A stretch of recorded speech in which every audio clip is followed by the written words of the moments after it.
and welcome to the Power Play season finale. Uh, that is, I never stop being stunned that it comes this quickly. But here we are at another one. So, yeah, welcome. And I'm Rick Budd, your game master, and all these amazing people are Caitlin Bruder, our Benny Beckett, B Zelda, our Ulez Gali, Sam Delev, our Cadrax, and Omar Najam, our Vion Vigor. Hello. Um, God, but we still have a whole episode left, and I miss you all already. We're gonna have like another break, and then see. Um, so this is the season finale. There will be a Power Play season 4.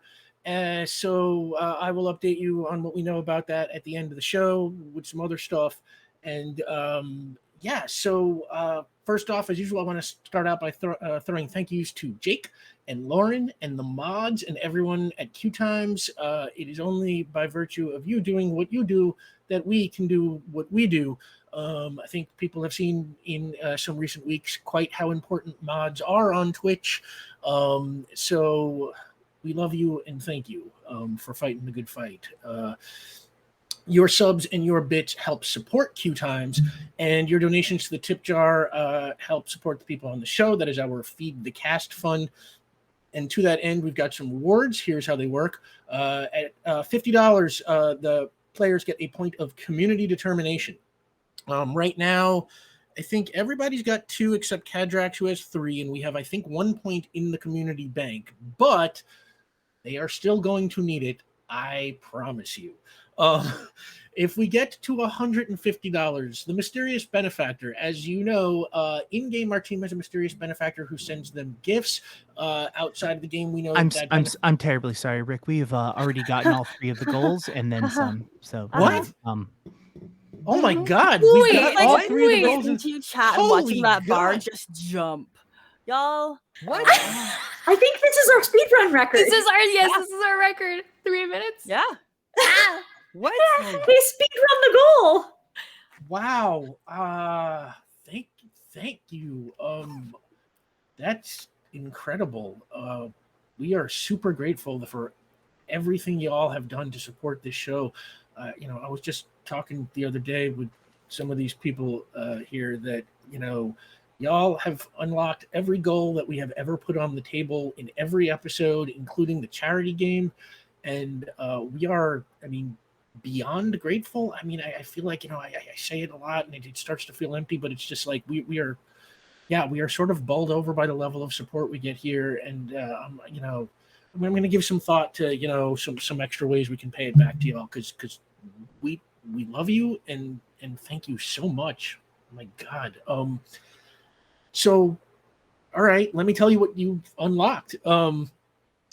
The mysterious benefactor so far has given our team a pair of powerful nullification handcuffs, 4 medium-range earpiece communicators, a state-of-the-art lab equipment, state-of-the-art computer system with green monitor and green kind of plastic shell, doggy flying kit, which includes doggles, a doggy aviator cap, and a harness that lets a doggy fly on a person's back, state-of-the-art toolkit, a pair of single-use x-ray specs, an advanced medical kit, and a one-time use of Destiny Bendixon's crystal ball, which lets you use precognition at the incredibly high level of 8. So this week, a little more story-driven reward. The chat has unlocked the team a stipend which the team can use to hire the detective agency an office manager. Now we know that Marilyn Ewart has asked for that job, but you by no means need to hire Marilyn Ewart. I know that at least one member of this team is seeking employment. And if not, we can have a big long search of employment candidates if you want like somebody to interview every game next season. Anything is possible. It is all up to you, and that has been unlocked. So by God, thank you so much, everybody. And the after credits lore drop, which I have been saving for a while. So, that's happening. You can see the tiers in chat if for some reason you want to, but there's kind of no reason anymore. So, thanks. You've completely confused my announcements. I don't know what to do. If you can't help us out by donating, you can always help us out by liking, commenting on our tweets or YouTube videos or stuff like that. and fan art and all the stuff y'all have been doing. It's just I mean, it means so much to us. I cannot tell you. It's like, we talk about it in private, and we seriously love that stuff. So thank you for everyone who does that. You can get Power Play merchandise now. There are t-shirts, see, like this one here. And there are stickers, and they got like Caitlin's amazing character art and Hector's logo. There you go. There's stickers right there. Jake will pump the QueueTimes Teespring store link into the chat if anybody is interested in any of that. The game we play here is called Icons. It is published by Ad Infinitum Adventures and published by a super cool dude named Steve Kenson. You can find him on Twitter at @skenson. The book edition that I have, which looks like this, is published by Green Ronin. I don't know if they have any copies in stock now, but I think there's like a way for you to get like print to order PDFs, and then there's just like a digital version of the game and stuff. And folks, support the companies who make the games that you like. It's the RPG business is utterly brutal, so it's like if companies doing something that you like, just find a way to help them out, and so all this cool stuff keeps flowing for everybody. Follow the show at PowerPlay RPG on Twitter and Instagram. PowerPlay is now available as a podcast, yada yada yada. And that's the announcements. Time for the season finale of PowerPlay.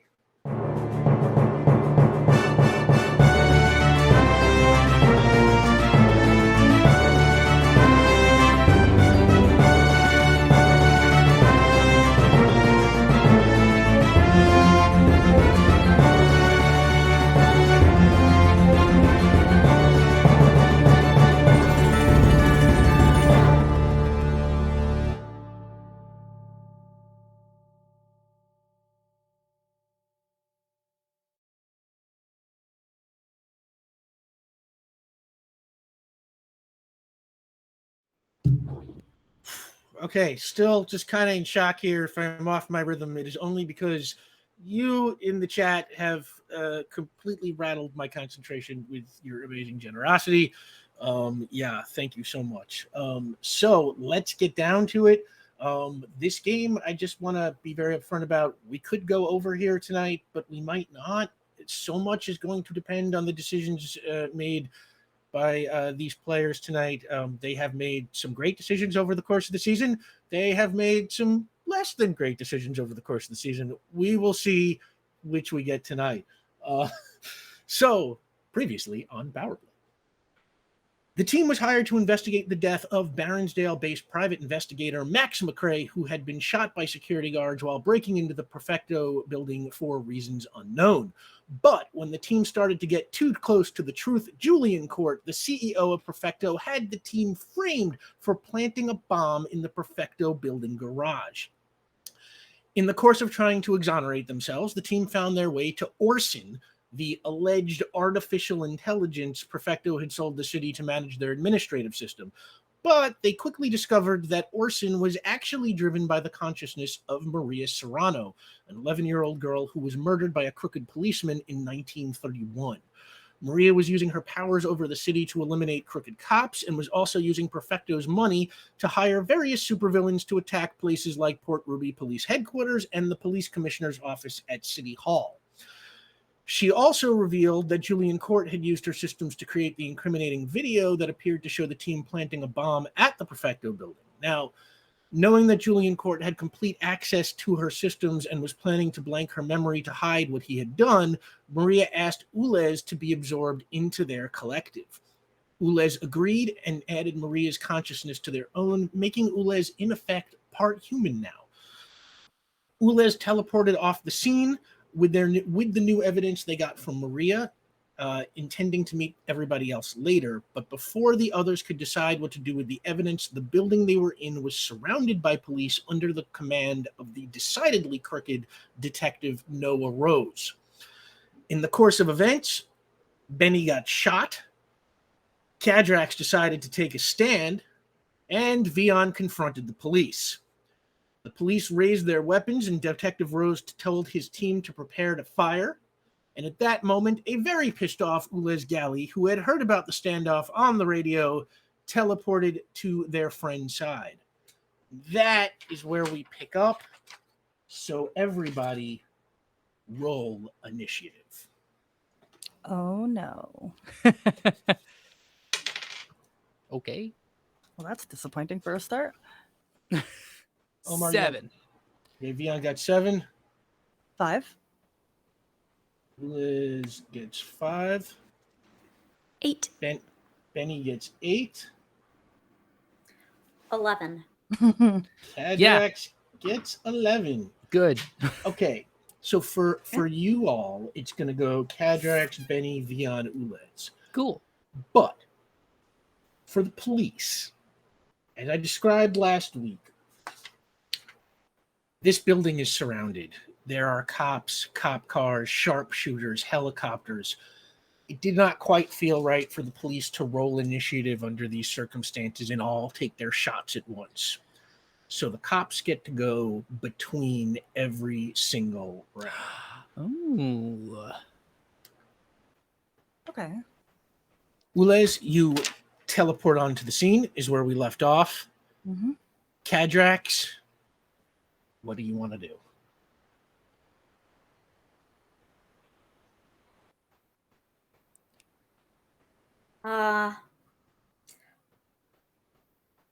I want to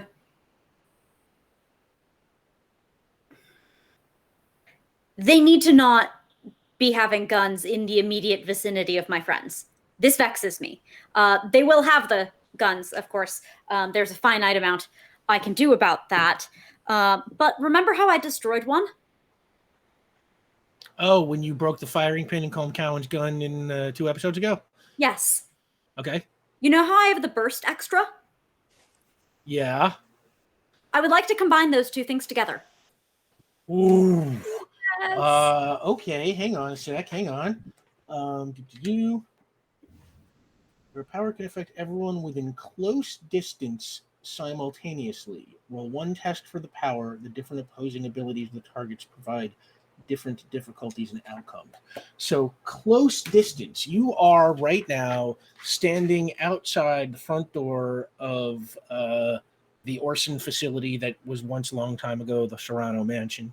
Mm-hmm. All of the police are not within close distance of you, but let's say, I'm going to give you a choice here. You can just go for the ones who are like right up front here, but movement is free. So you could also like fly to any location you want, like in the middle of them or behind them or overhead or whatever, and let off your burst like that.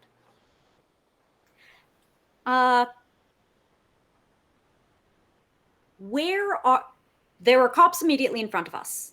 Yeah. There are cops in helicopters, hence the name, one assumes, in the sky. That is not etymology. Anyway. And there are described sharpshooters. Yeah. Where are the sharpshooters? Because that's also sharpshooter- relevant to where I want to be and what I disagree. Yeah. Okay. The sharpshooters are on the roofs of the building across the street. The helicopters are sort of circling in the air. They are a few hundred feet up, probably. The police in front of you, it's like, they have sort of swarmed the building and the street with police cars. The street is sort of full of police cars up and down, and a lot of cops, as wide as the street and sidewalk is, have sort of like taken cover behind cars and are sort of pointing, their guns forward at you.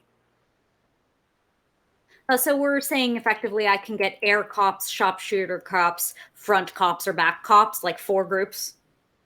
If we're kind of imagining minion groups here. Yeah, I think that sounds good. Okay.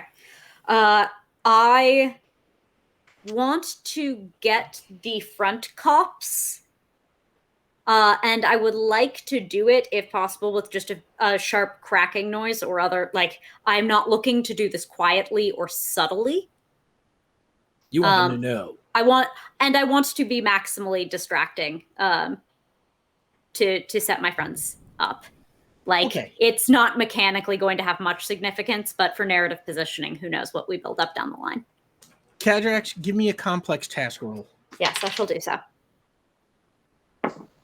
Okay, that was average for me. So what is average now? Average says 12. Sheet. Okay. You got 12? Yes. Okay. and you let out a controlled burst of your voice. And immediately there is like this metallic like and let's say you 15 of the cops who are in the street close to you all sort of feel a jolt and are sort of now like trying to kind of fix the bolt of their gun, trying to pull it back, and they all seem to be a little distracted by that. Now,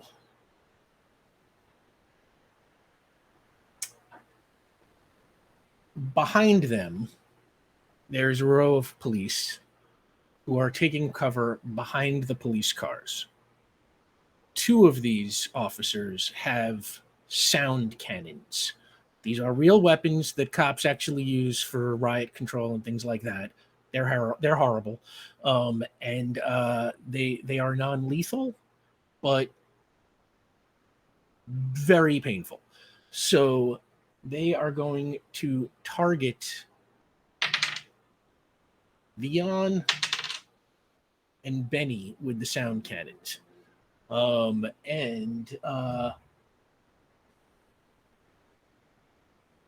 Defense against the sound cannons, for you to know, is you can roll strength to try and like kind of just take it and see if you can, survive. Or I'm going to say a coordination roll to kind of try and like cover your ears quickly enough and completely enough to shield your eardrums against the cannons.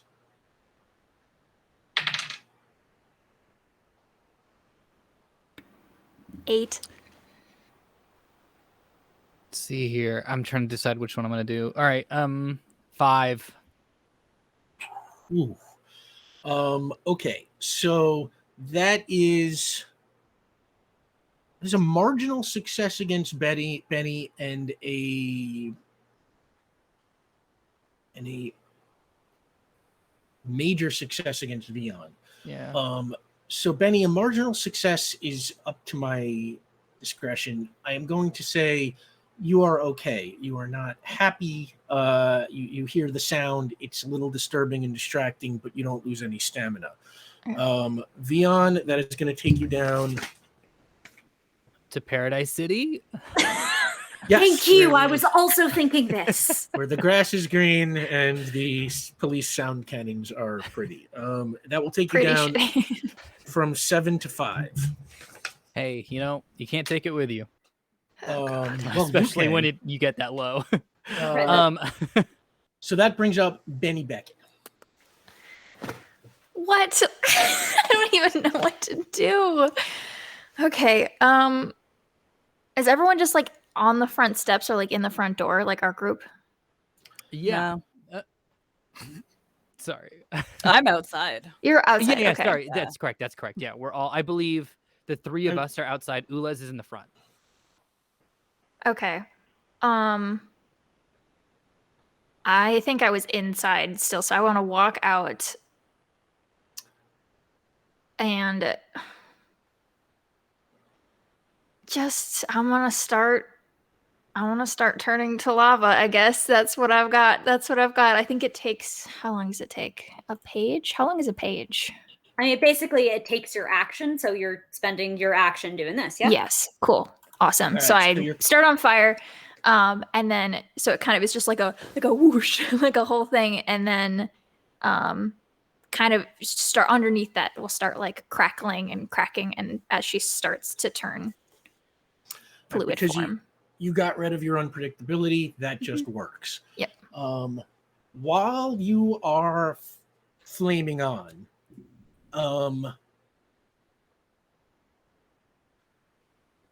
Vion, you receive a text message. Your phone buzzes. Well, here's the tricky thing. It can't be my phone because mine is still technically property of the police department. Oh, wow, you're right. I don't Good mean to catch. throw. All right, that. let's say Cadrax, your phone buzzes. Oh, yes. It might be a page. I forget for a moment. I haven't I've been fired from Serrano Memorial. You look at it, and it is a message from Audrey Reeves. And it says, keep them distracted. Plan in motion. Well, it appears we are in harmony in this. I pocket my phone again and prepare to commit further distractions. Yeah, that brings up Vion. What do you want to do? Okay, so it's distraction mode now. That's great, because when we were stuck in combat strategy, not my toolkit. This not though, to cause problems, but you did say they would have turns in between all of ours. yeah, that's a good point. Oh, you're right. I forgot the police Sorry. turn. Thank you. Yep, it's their legendary action. Yeah. Yeah. Yeah, okay. Benny, when you flame on, that freaks out a couple of the sharpshooters across the street. Somebody gets an itchy trigger finger and pulls it. So, Yeah. Benny, crack of a gunshot. Okay. What am I rolling here? You are Coordination? rolling coordination if you were Okay. trying to like dodge bullets. You are rolling. Probably. I Okay. don't want to take that. I don't think I want to take that. Oh. 7. Okay. I rolled a 1. Okay. Which just makes this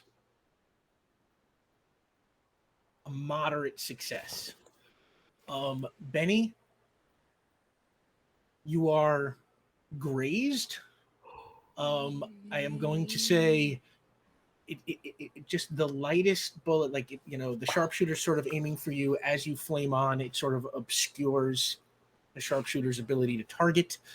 The sharpshooter shoots you, it kind of gets caught in your jacket, just lightly grazes the side of your torso and knocks you down, so you are kind of knocked on your butt. And Question, am I lava at this point if I use my whole turn? yeah, I would say so.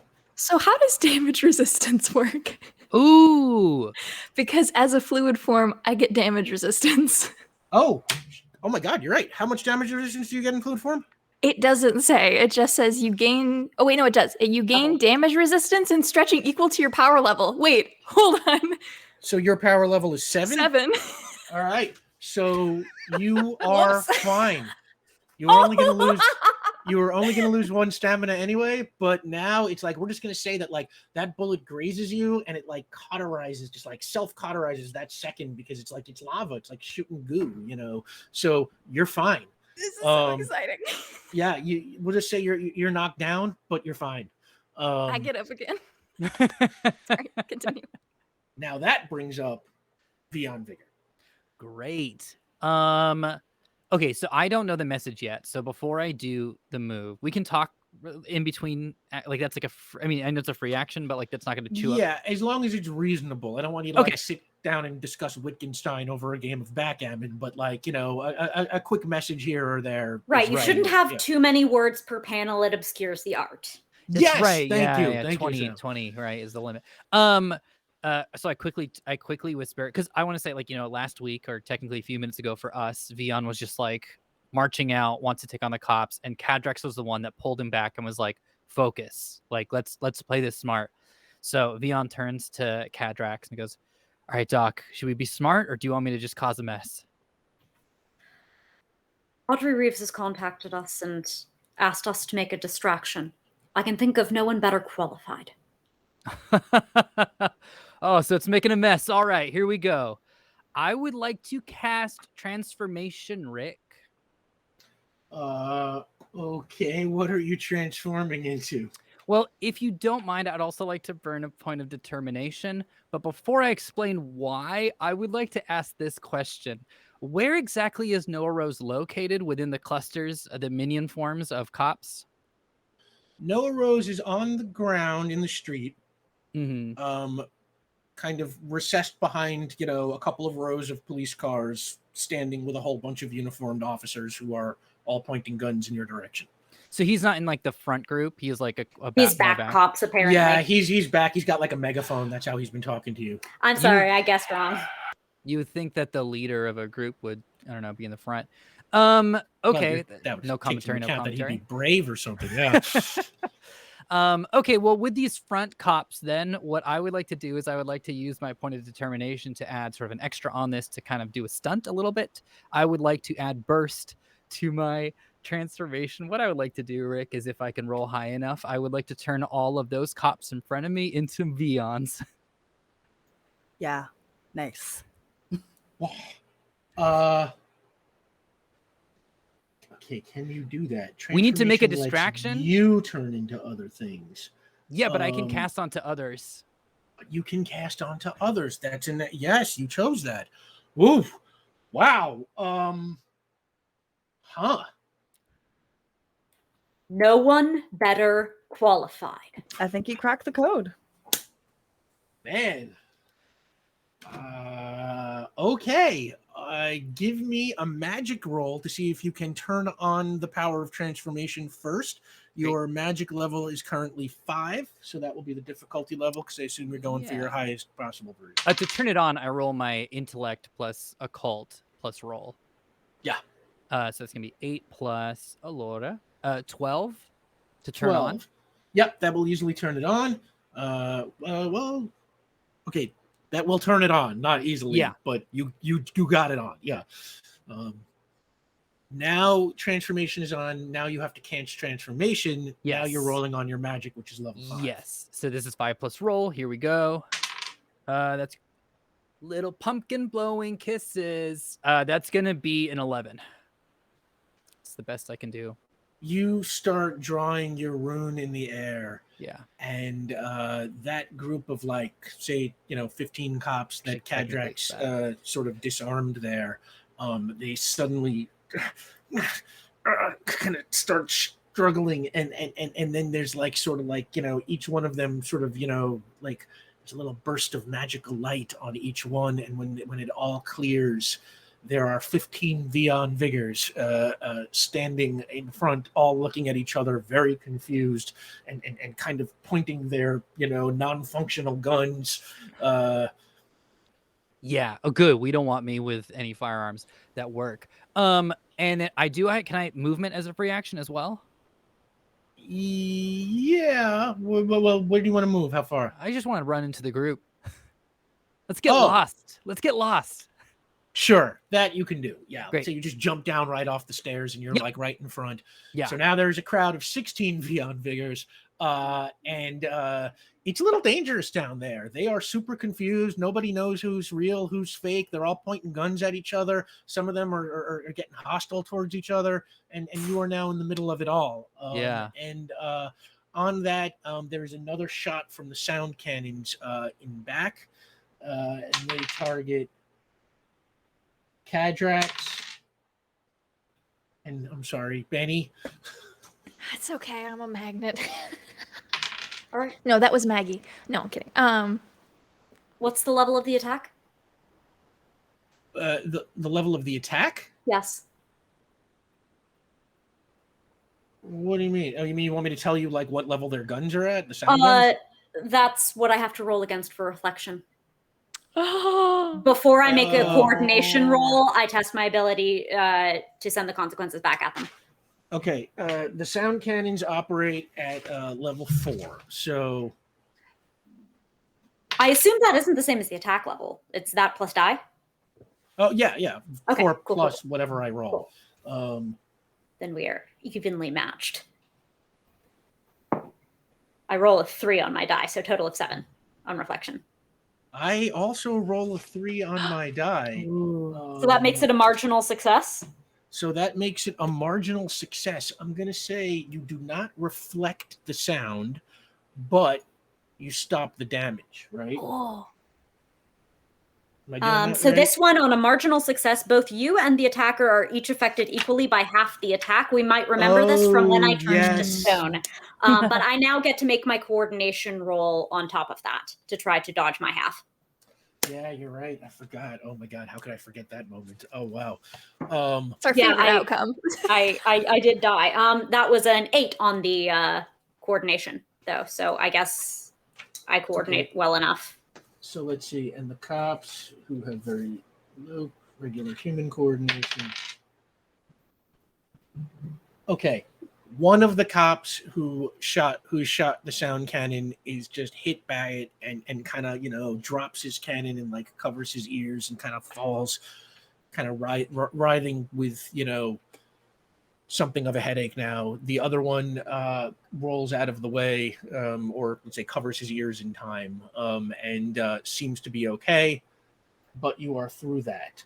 Ulez, it is your turn. Oh, I rolled a 10. Just Oh, right. You were also targeted. Yeah. You rolled a 10? Yeah. It doesn't matter. I'm going to say Kadrax reflected the sound, both of the sound cannons. So Amazing. You're all right on that count. Ulez, your attack.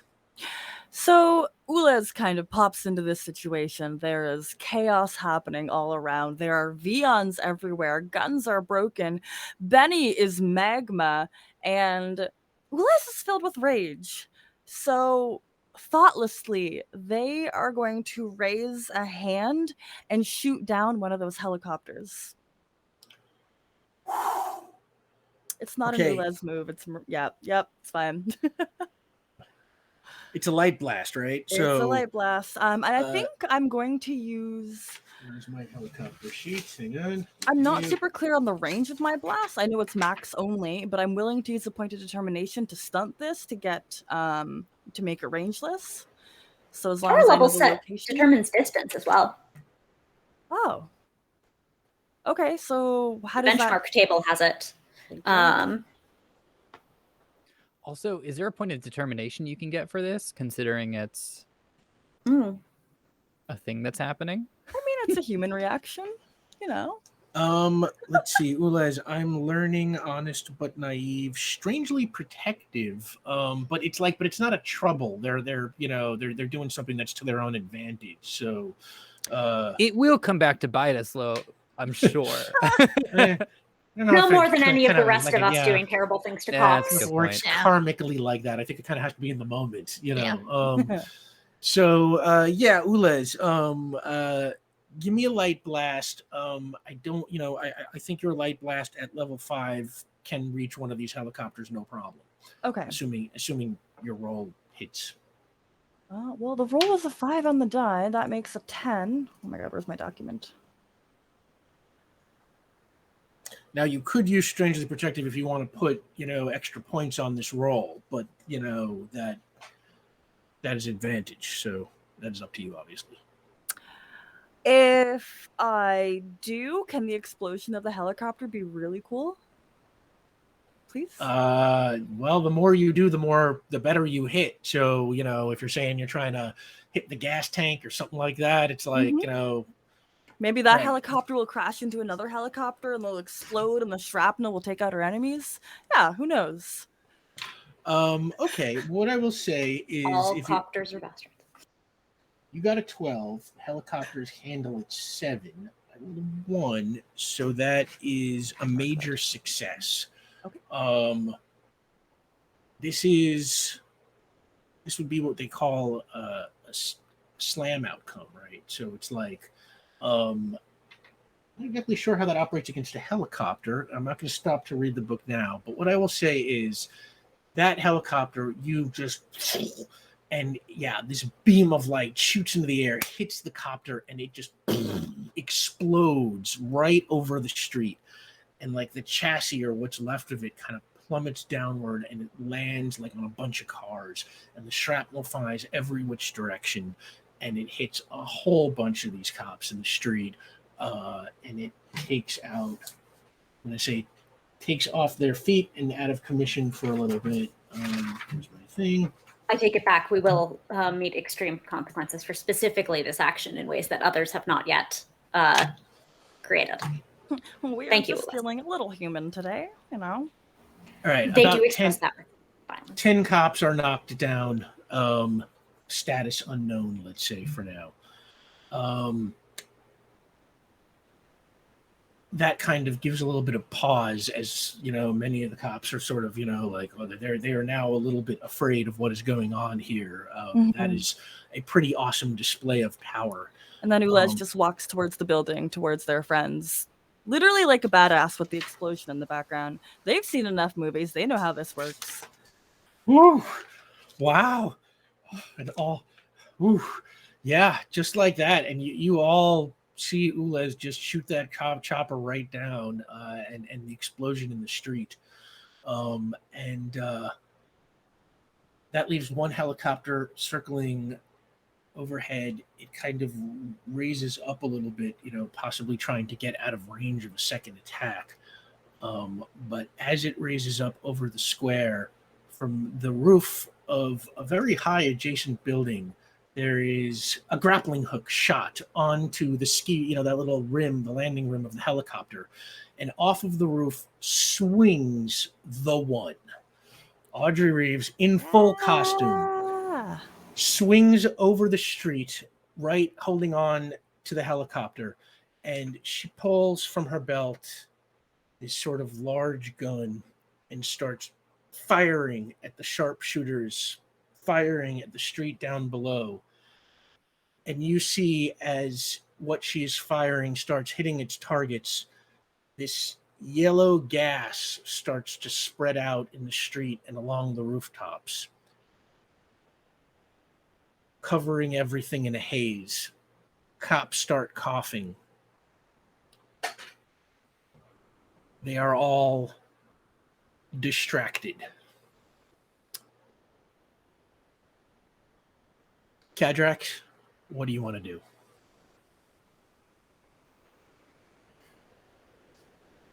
I turn to the others. Distraction appears to be achieved. We could leave now and deliver the information that would clear us of everything except, well, this. Or. And Kadrax just looks back through the haze in the direction of where they last saw Noah Rose. Kadrax, make an intellect roll for me. Love to. 12. 12? Yes. You look into the haze where you saw Noah Rose. And, the haze is covering the street. This is all happening incredibly fast. The haze is covering the street. Cops are kind of like trying to cover their mouths. They're choking. Some of them are trying to target Audrey Reeves, who is still sort of shooting those gas pellets around. And your eye is caught by one thing in particular. Slowly coming up behind Noah Rose, there is a cop who does not seem to be affected by the gas and does not seem to be targeting Audrey Reeves, wearing full riot gear, helmet, walks very slowly and confidently through the crowd, creeps up behind Noah Rose, and puts his arm around his neck and grabs him. And as they struggle, the helmet comes off, and you see Leon Neal, who pulls out his sidearm and puts it to the side of Noah Rose's head. And he starts yelling, "End it! End it! Swear to God, end it right now or I'll end you!"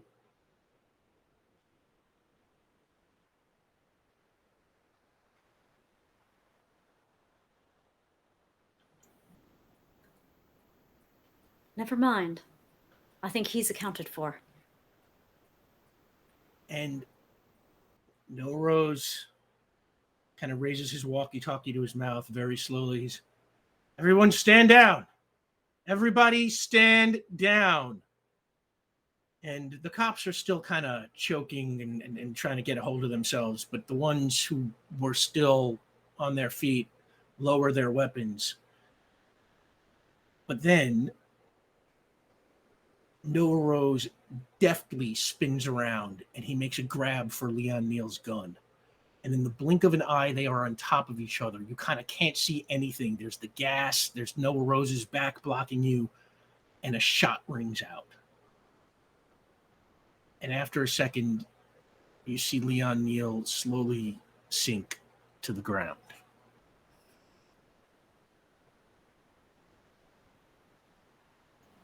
Are we supposed to help? Yeah, whose turn is it right now? I can't figure out. I have so many feelings. Kadrax's turn, I believe. Very well. I'm going to fly into them, and I'm going to retrieve Leon Neal per combat medic protocol. All right, flying is free, but Yes. there are cops everywhere. Noah Rose is standing right over Leon Neal. Give me a coordination roll. Very well.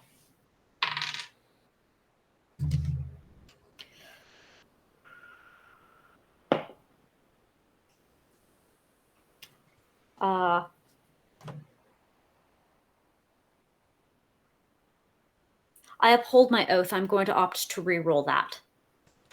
Okay. That brings me down to 2 determination. Yeah. There we are. That's much better. That's 9. 9. Okay.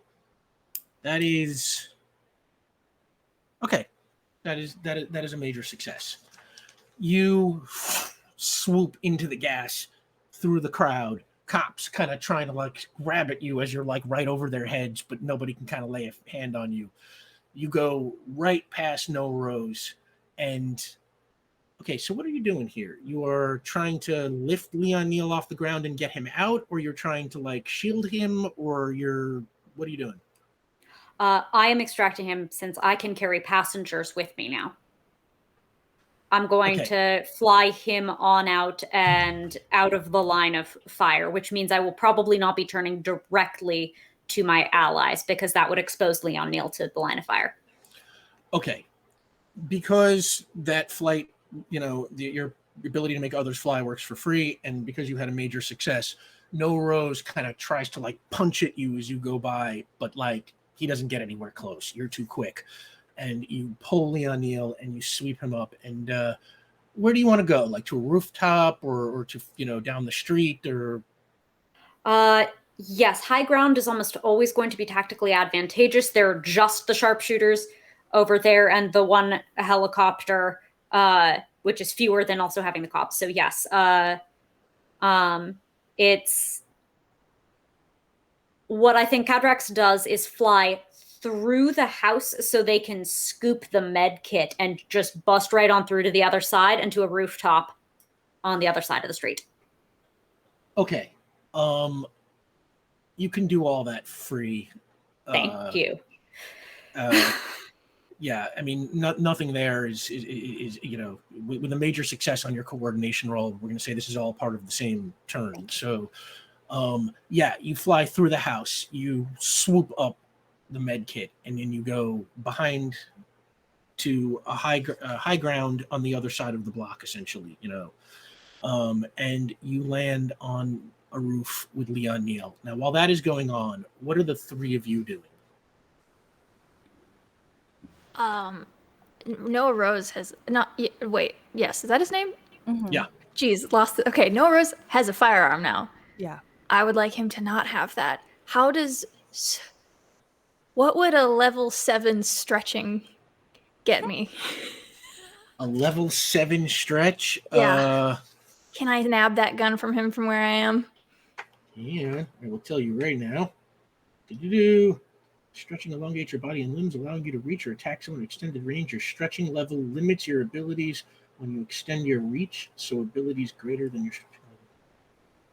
It doesn't have like distance on the stretching thing, so I don't know how far I can actually go with that. Yeah, and it's like it seems like the distance benchmarks really weren't calculated for this, or else you'd be able to stretch tens of miles. So I didn't really.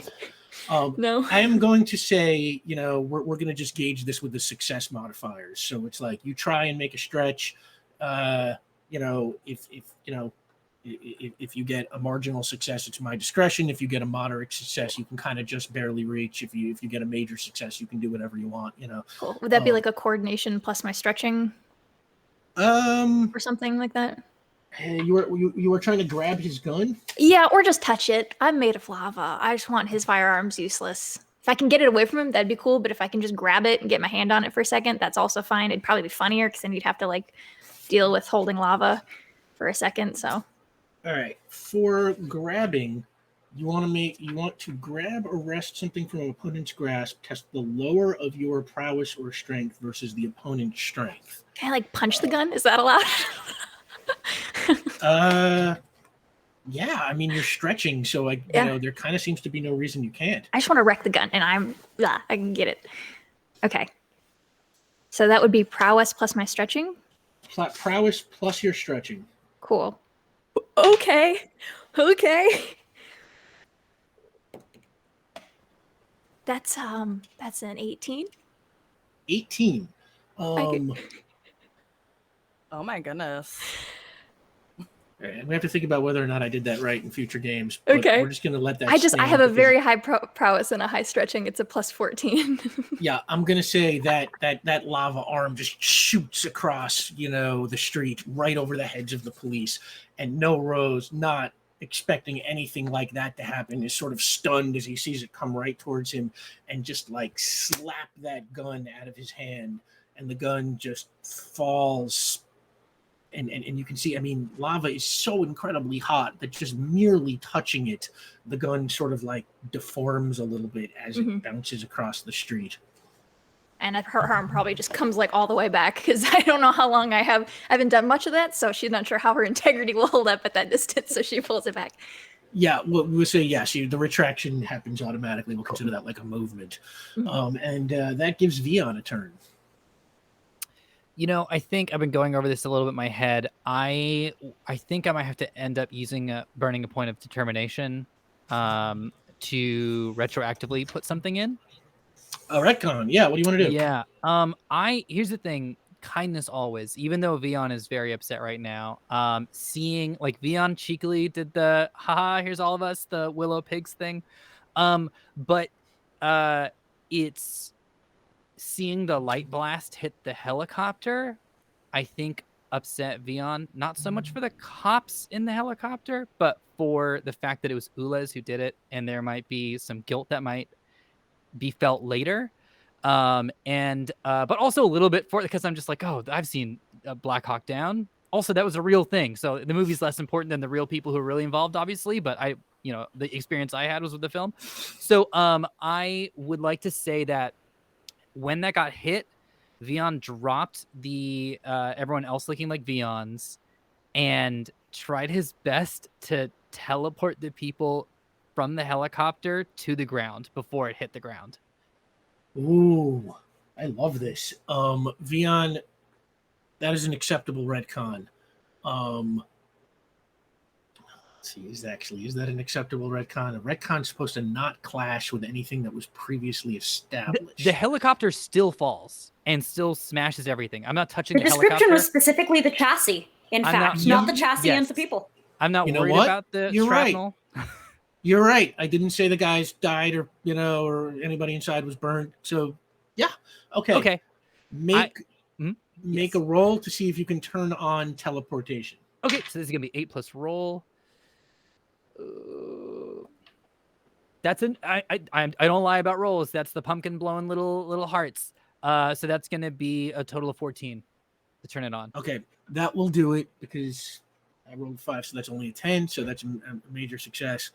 So now you have teleportation at level 5. Yeah. Make your teleportation roll. Okay, this is 5 plus roll. Come on, big money. 10. 10. 5 plus 5.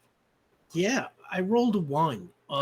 So yeah, before that chopper, no one else noticed it but you. But like before that chopper went down, you, because you can affect others with your magic, very quickly thought to draw your rune in air, switch your power to teleportation, and just like the second before it came down on that car, it's just like those cops inside just. Where did you send them?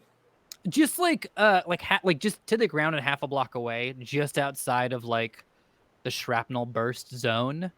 But just outside, not like, oh, you're safe for good or whatever. It's like they landed and then the helicopter hit and they had to like duck for cover. All right, that works. Great. In that case, yeah. I was gonna say, can I then quickly just add on top of that, just for spice?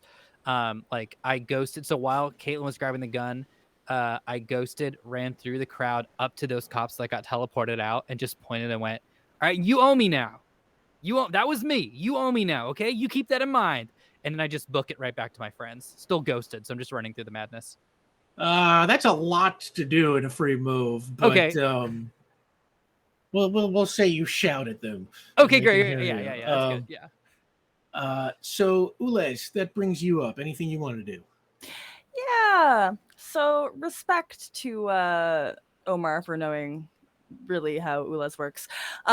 So they had kind of walked towards like a badass towards the building, intending to go towards Cadrax. And then Cadrax flies away. Benny is occupied with lava, and honestly, they're not very comfortable to get too close to. A lot of heat radiating off of you.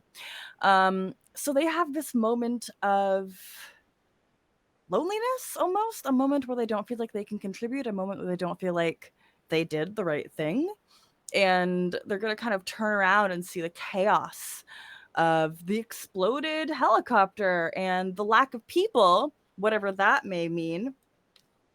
And I think they're just going to crumple to the ground for a moment and try to reach out to Maria inside of their head. Okay.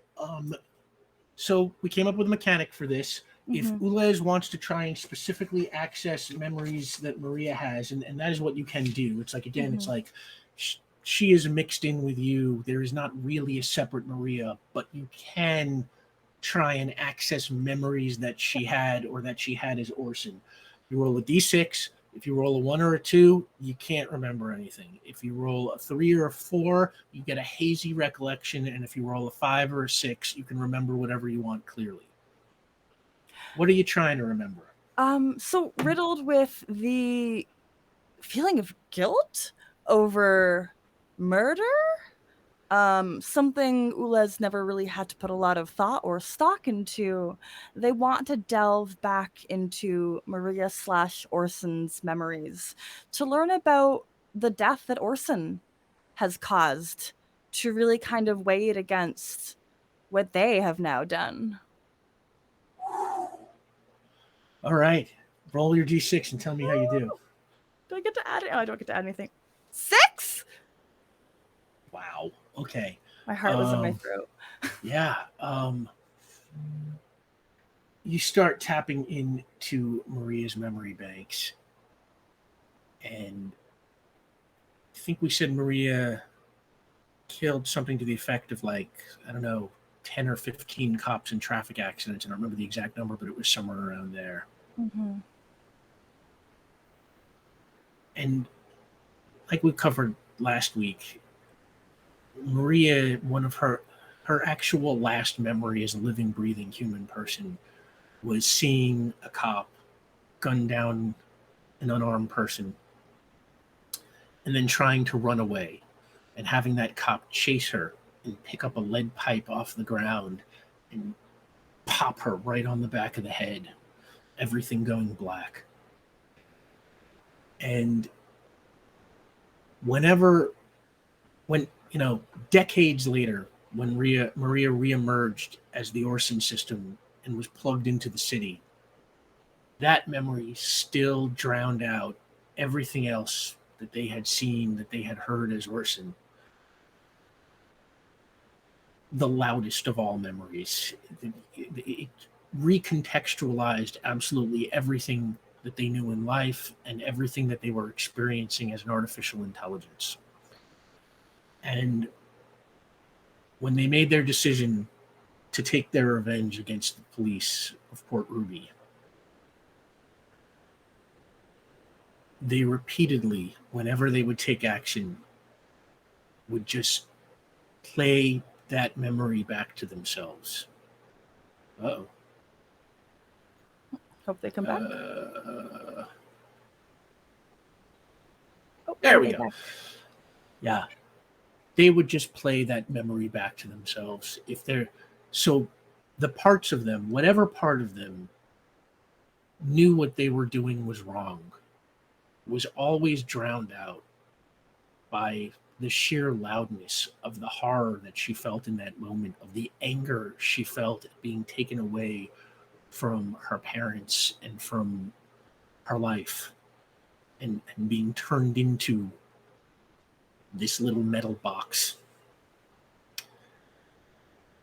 And that anger drowned out the guilt. There was guilt. There was confusion. There was conflicting. She knows the value of human life. She was a person. She knows killing is wrong. but the anger was just so loud that whenever that guilt raised its head, she could just call on that memory to drown it out. And now, so can you. I want to handle the rest of my turn in one of two ways. Either not do anything for the rest of my turn because I'm learning about feelings, or that sense of overwhelming, my mouth words want to say passion, but that's not the right word, just emotion, that would resolve into I would like to stunt burst my light blast. I don't really know what's more appropriate. Roll for it. Okay. High or odds? Stunt blast. It's an evens. So I'm going to miss my turn for a point of determination, please. Okay, Ulez, you get a point of determination as you stand there absorbed in Maria Serrano's darkest memories.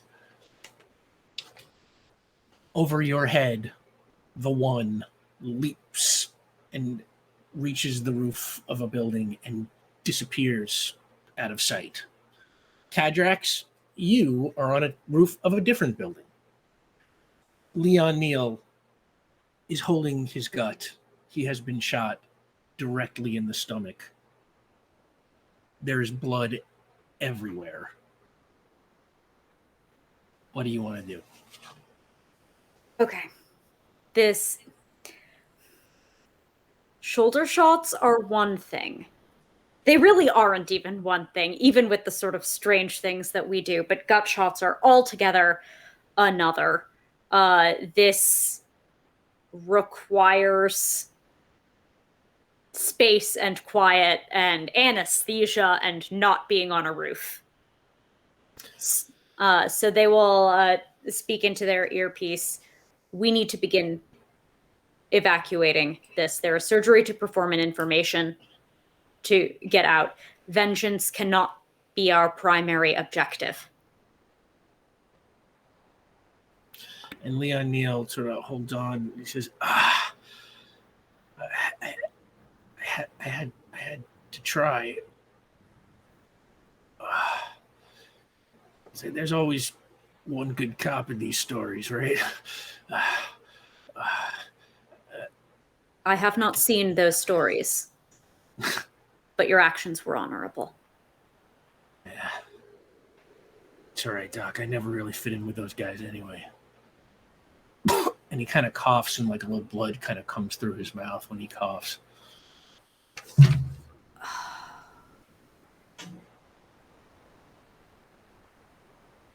All right. I am leaving now. I need to get him out frigging stat. I'm going to go, we are in Avalon right now. I'm going to St. Lucius Hospital. I have scrubs for St. Lucius from season 1. Yeah, you do. And St. Lucius is one of the 2 hospitals in Avalon, the other one being Summerstone. I'm going there. I'm going to like fake my way into privileges or something, but this guy needs an OR and he needs an OR 5 minutes ago. Okay, hang on a sec. I just want to see something really quick. I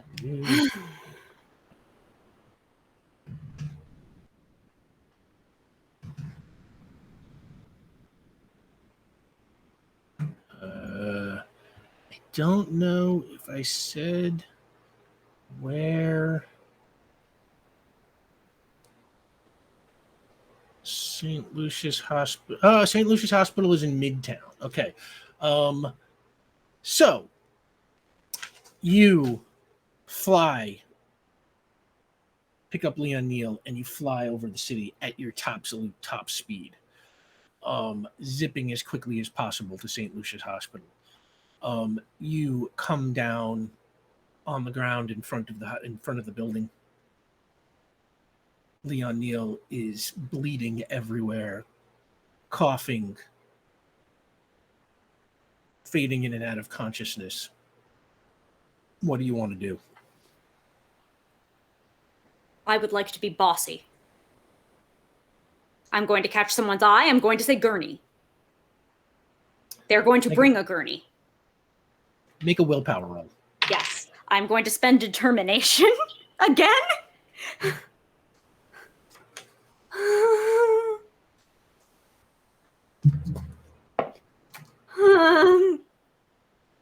Okay. 8. That is very near the absolute top that we can do here. Yeah. Assuming I have. I will say you are also, you have the advantage of holding a man who is covered in blood and clearly desperately in need of help. So we'll say you shout at an orderly that is coming into the building, and the orderly who's wearing a badge that identifies him as Wyatt. He's a holy God. Yeah, hang on. And he like runs in and you hear him like shouting, stat this and gurney that. And 2 seconds later, he comes pushing out with a gurney. He's like, here, help me. It's like on 3. 1, 2, 3. And you fly a little bit. Lift him up, and Leon Neal just, he kind of coughs, shudders as you move him. He's like, and Wyatt's just like, where are we going? We need an OR. I think OR 3 might be open.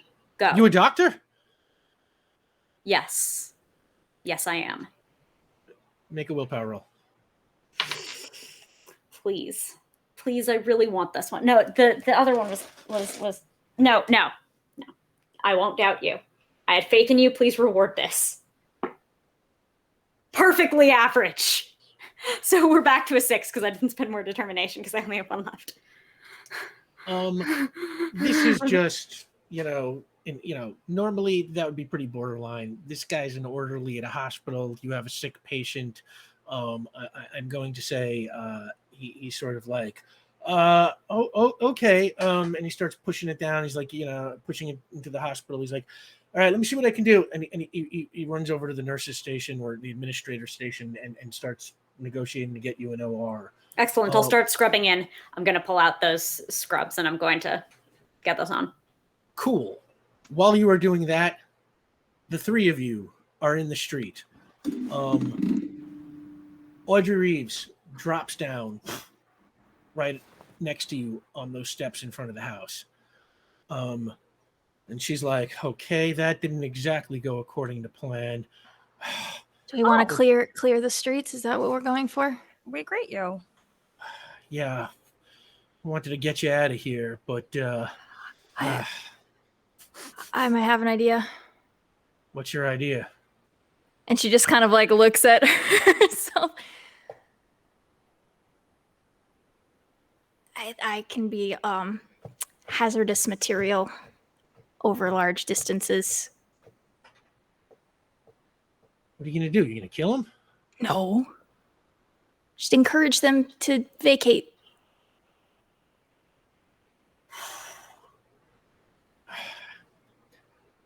I guess it's all we got right now. Oh gosh. Okay. And she's gonna turn around and how close are the row of cops to us still? Well, they're still all look like Vion, so they're all kind of like now. Oh no, sorry, because I teleported, so they turned back.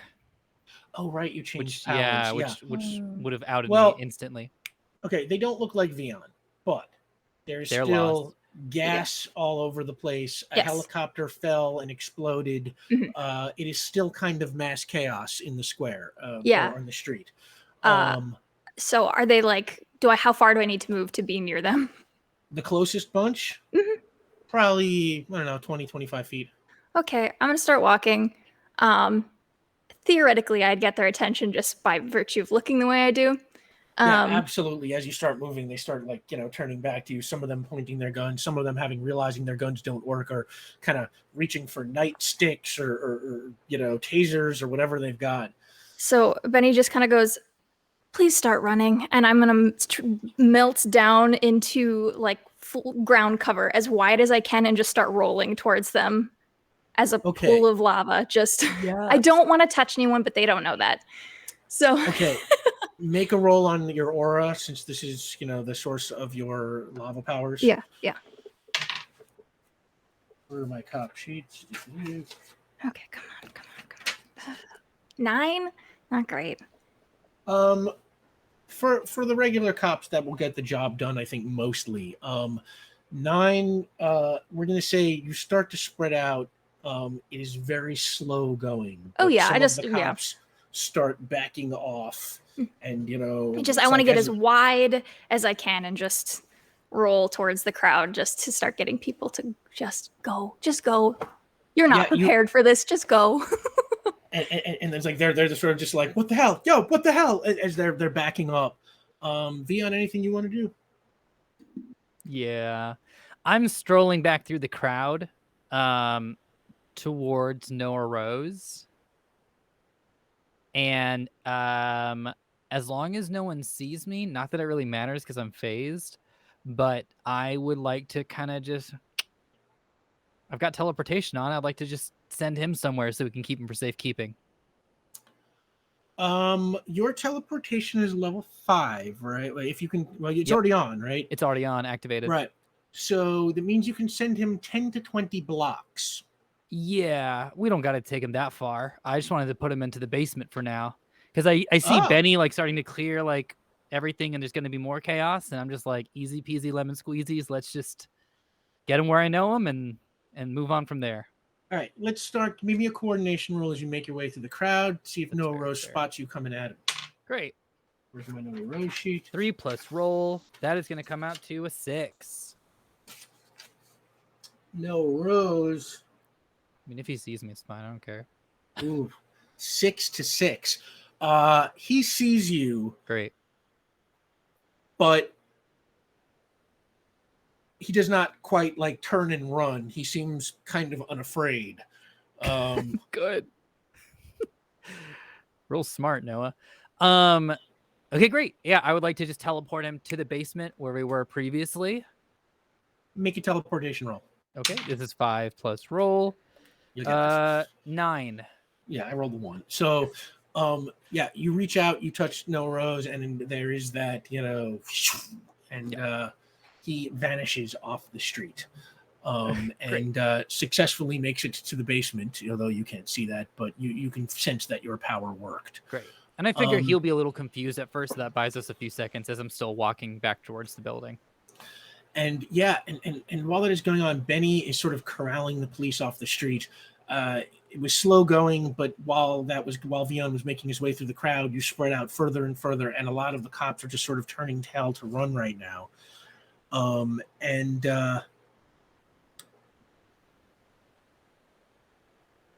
you want to do anything?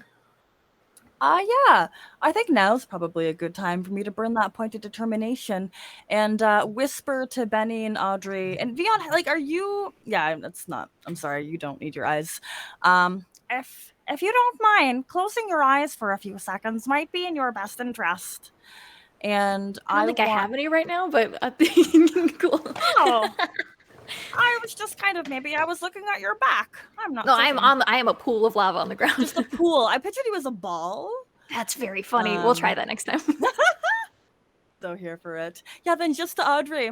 I'm going to make everything very bright and create a minor advantage for us. So that is going to be Light Blast with burning my determination to grab a stunt of burst. Ooh. I mean, I'm sorry if it hurts anybody, but my goal is just to make a bunch of light. You're using Light Blast. Okay. Yeah, I just dropped that dice. Your Light Blast is max only, and of course it has its vampiric tendencies. So give me a roll. Well, I got a 6. Total? Yeah. I did really well in my last roll. Come on, any of these dice, they're doing their best. Okay. Get like at Christmas a lady? 6. Well, I mean, you let off a large light blast. It's max only. It is max only. I'm going to say at a 6, at a level 6. I mean that it's kind of enough. These are not superhuman, targets that you're fighting. Yeah, knock them on their butts. The ones that are the still light kinda... blast fills the square. It is super bright. Audrey Reeves covers her eyes, but is hit by the light blast too, and she kind of sinks to the ground as Ulez.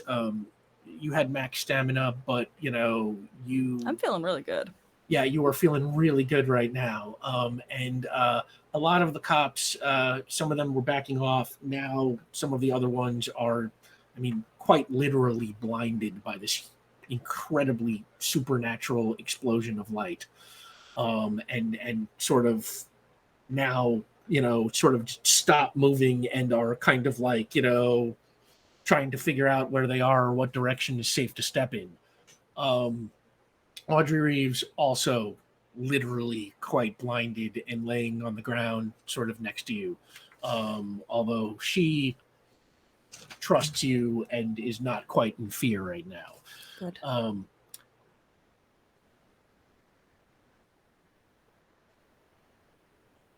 Cops are running away. Mhm. Cops are on the ground, kind of trying to get their bearings, rubbing their eyes.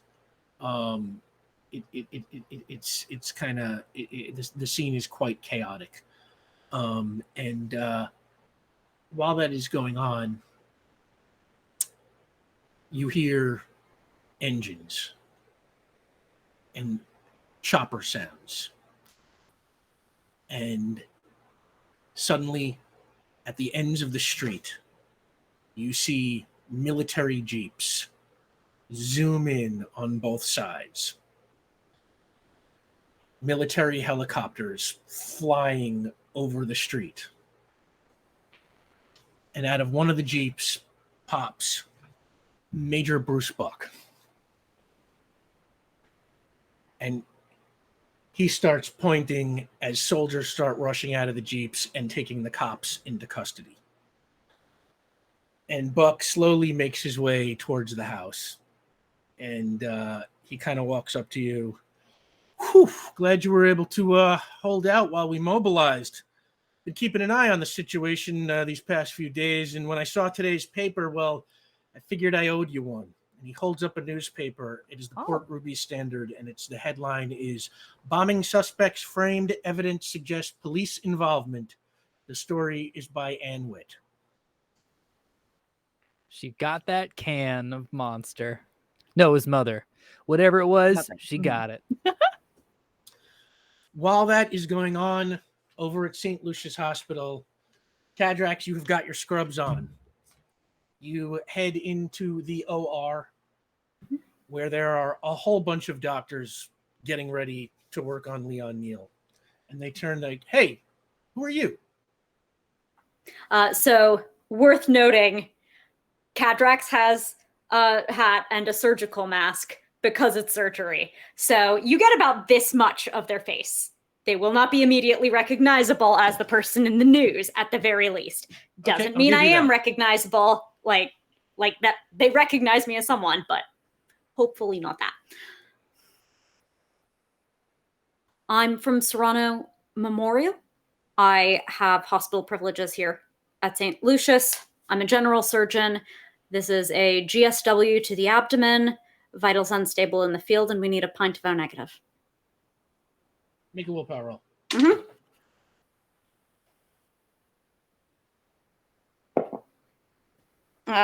Not great, Bob. 5.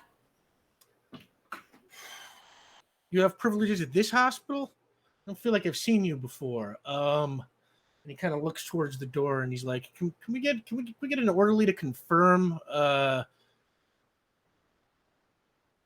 And that orderly was sort of Wyatt, who helped you in. He's just, he kind of runs up and he's just like, "Yeah, what do we need to know?" And the doctor, I'll say the doctor's name is Dr. Latrell Bowman. He says, "Can we confirm Dr. Sorry, what did you say your name was?" D'Alto. Dr. D'Alto has privileges at this hospital. And I say just a little louder, and just with my finger subtly to my ear. I am Dr. Caden D'Alto, and I currently have privileges at St. Lucia's Hospital. And I just hope to my heart of hearts I am heard by my teammates.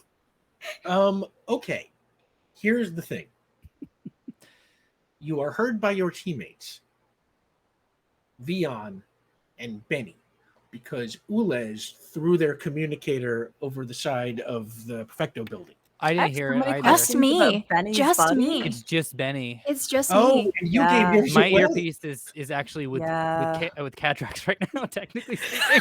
You didn't do a good job about I managing your own love this stuff. for us. Benny, you hear what Cadrax just said. Okay. And it has been a bit of time. We would probably be out of combat at this point, like in the I'm going to say timeline. this is as Bruce Buck and his troops are starting to take control of the scene. Okay, so Benny is at this point probably has rematerialized and has turned everything off, and is like, okay, privileges at St. Lucian, privileges at St. Lucian. Starts running across repeating what Kendrick said over and over again to run across the street to go find Ulez. He's like, here, and I'm gonna give the earpiece to Ulez, and say, Cadrax needs you to put somewhere in a system that they have privileges at St. Lucia's Hospital so that they can do surgery and not get in trouble. Can we do that from here? I require connection to the internet. I pull out my phone. I don't know. Yes. It might take a little longer. Bruce, do you have a military style laptop in any of your vehicles? And he sort of turns. He's like, "Hey, somebody get them a laptop." Ben's And- like, and- quick. Yeah, some soldier guy comes like running up, and he's just like, We just need to touch it. Thank you. make an interface roll. Oh my god, this is amazing. Oh my god, I got a good roll. Your speed at that was just fantastic. Like, quick, tech, need it now. Intellect, I always When forget. the major gives that an order, becomes an yeah. 11 if I add. No, that's just an 11. Cadrax, it is a very long couple of minutes as you are waiting for Wyatt to get back. Benny does spell check everything that will spell like Dr. Caden Dialto to Ulez so that they know. An apostrophe. Why an apostrophe? And Wyatt Hmm. bursts through that door with a big thumbs up to Dr. Bowman. And Bowman's like, "Great, let's do this thing." All right, 10 blade. Okay, you go to work. The damage is incredibly extensive. He has been hit in the gut. He is bleeding out. It looks like perhaps his spine was hit. Cadrax, we're going to take care of the whole surgery in one medical roll, So give me your intellect plus any applicable medical bonuses. This is going to be a very high surgery. I'm setting a very high record on this. He got shot a little while ago. He has lost a ton of blood. It was gut at point blank range. So I did narrate that I grabbed the kit. Yes. Yes. Yeah. May I add those bonuses? I realize the fictional positioning is a touch strange. But I think for game playing purposes, that the point of having your mysterious benefactor get that for you is so you can use those bonuses when it comes up. And we'll say that if you're not using the kit, the fact that you are in a hospital OR, Right. OR, totally, Cool. does the same All right. thing. Appreciate much obliged. Okay, then that gives me 9 plus die. We are not going with the consistently average die on this one. Much respect to you. We are going with the one that tends to roll disproportionately well, and this is very important, perfectly fits their color palette. White and rainbow anodize. Aww. All right, cool. Above average. We take above average, so that's 13. 13. Yeah. Okay, I'm not going to tell you how that comes out. What I'm going to say is you make it to the end of the surgery. Leon Neal has survived through the surgery. He is unconscious. He is considered in critical condition, and he is rushed to intensive care. We get a critical but stable. Any stables in the chat? We're going to say critical for now. I'm fine. Wyatt is like, I'll keep an eye on him, Doc. You got a pager, I can let you know. Excellent. Yes. Here's my pager number. Wyatt's got your pager number. What are the three of you doing now?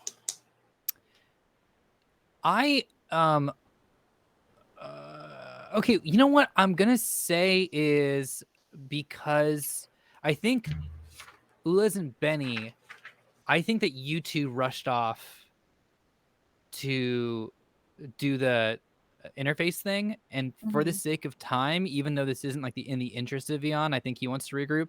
I think seeing you both rush off to do that, Rose will get out of that basement sooner than later. So I would like to. I'm phased. I'm just gonna stroll right through the door. I want to go down just to quickly confront Rose. It's not gonna be a big thing, but just I don't want him to get out.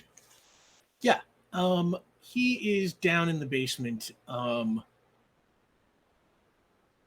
We will say after Benny destroyed the room, y'all closed the door behind you. Yeah. Because of the toxic fumes that were in the room, and the door was locked when you showed up, so it auto locks behind you. So he is essentially trying to kick the door down, and you can see, boom, boom, like from the other side of the door. I'll open the door for him. And and you open the door, and it's just like you see his leg, and he kind of swoops backwards and falls on his butt, as he wasn't expecting the door to open at that moment. Great. Without hesitation, I would like to cast Binding. So I'm turning off my teleportation, and I'm casting Binding. Give me your roll, your magic roll to cast. To turn on Yeah. Here we go. 8 + 4, 12. Yeah, that'll do it easy. Great. You draw your rune, and your power changes to Binding. Great. And I'd like to cast. I'm just gonna put him in I think 2 big handcuffs. Hold the top half and hold his legs. Yeah, and you got it. Yes, exactly like you said, at that level of success, and he is just completely bound, and he's just like, yeah, that's a neat trick. I want to kneel down near him, and just what did you think was going to happen, Noah? I figured you'd go to jail. I can see that. I'm going to start picking him up, and I don't know what's going to happen for the rest of first session, so I'll just, I guess, get this little... Vion's going to attempt some closure with Noah, I guess, as he's pulling him up, and he's going to, start taking him out to, rejoin the group and go to the military. But, Make a strength roll. Oh, geez. Oh, this is a tough one for Vion, isn't it? All right, here we go. Strength. Yeah, strength is not really roll. your thing. Oh, maybe I've just got that mama bear energy going. That's a 9. It's the best I can do. Okay. At a 9, I'll say you are sort of able to kind of, it is hard to pick up an unwilling grown man. It's it's like, so you managed to kind of sling him a little bit over your shoulder, and it's slow going. It's like you got to take a step at a time. It's a little bit of a strain on you, but you've got it. Okay, great. So as we're coming up the steps, I'd like to just say Noah, in theory, I'm not against what you're doing. Obviously, public safety, concern number 1. But the thing is, Noah, when you start to endanger the safety of the public, and you're the one supposed to enforce it, what position does that leave us in? What choice do you leave us then, Noah? How does this make any sense? And I want to pause and just look at him. You might be enforcement, but there is something higher than you, and that is a sense of justice. And if you're not going to enforce that in a way that helps people, well, damn, I guess I got to step up and do what I got to do. So thanks, Noah, for showing me what I have to do. And I'll walk him out. Yeah, he just kind of shakes his head and doesn't say anything. And you bring him outside. Yeah. Where you rejoin Ulez and Benny and Major Bruce Buck.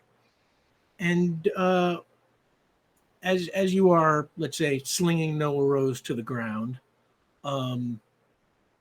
your phone, well, not your phone, but Benny's phone and Ulez's phone and Kadrax's phone all buzz at the same time. All 3 of you have an email from Julian Court. Oh.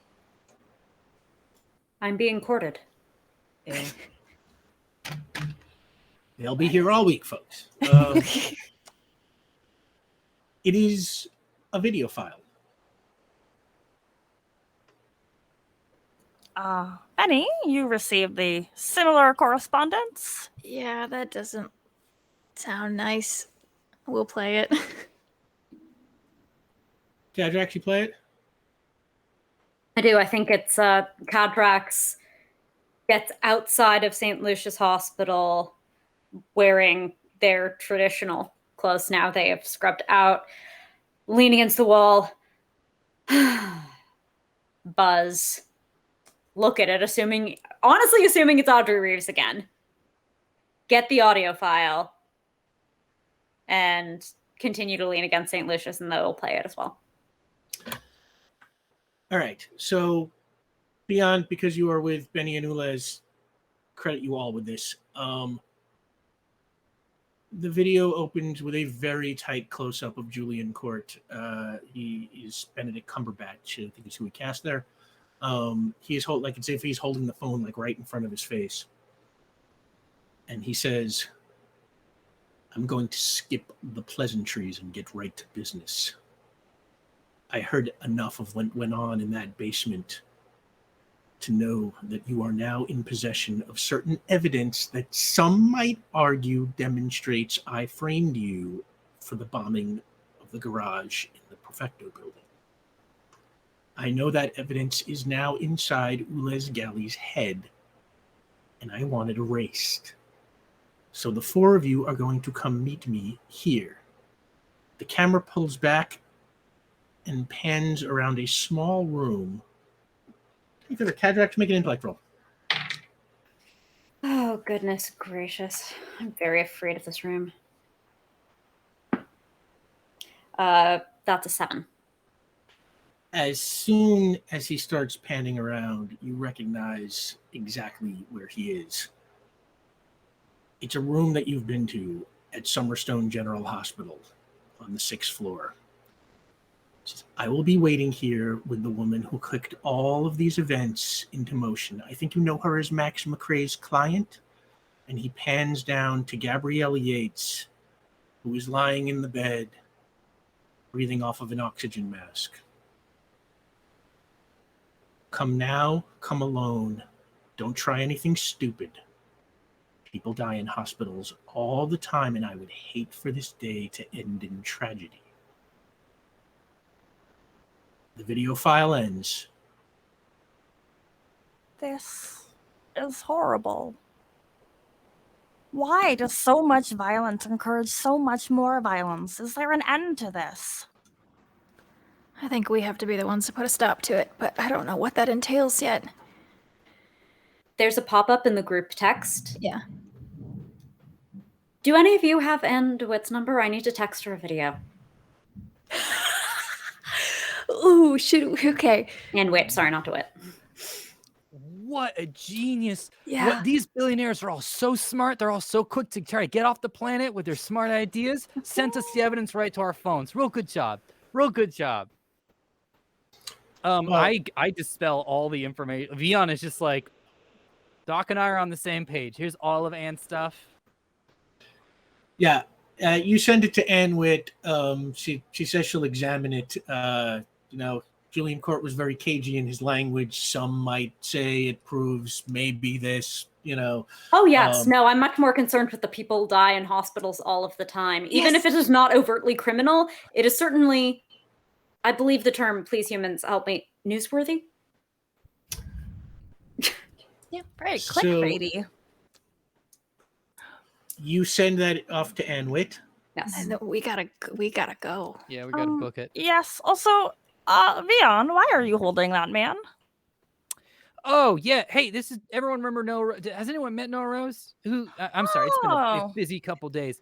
This is a buddy of mine, Noah, and I jostle him close to me. This is my buddy Noah. Friends. This is Noah. I should say all of us are friends. Isn't that right, Noah? And I kind of give him another fun shoulder bump. And Bruce Buck is just like, I think I can handle him from here. All right, that sounds good. And he motions to a couple of soldiers who run up with some real restraints, and non-magical. I mean, and Mr. Bruce, Sergeant Cap, I forget, but he Major? just Major, sir, friend. Dad? I don't know. Oh, Just so you know, this gentleman here, he did, while he was interrogating me to force a confession, did put a gun to my head. And so I just want to let you have that. Just know that this is the kind of person you're dealing with here. He's like, duly noted. I don't think he's going to be putting guns to anybody's head for quite a while. Good. Good. Good. Yeah. Fantastic. All right. We should probably go to the hospital. Yes. oh, yes. And Ulysses is going to look around. Was Aubrey not just here? We wanted to compliment them on their outfit. Oh, yeah. And Bruce Buck is like, she's right over. And she has just vanished. Damn. Huh. So cool. That is so cool.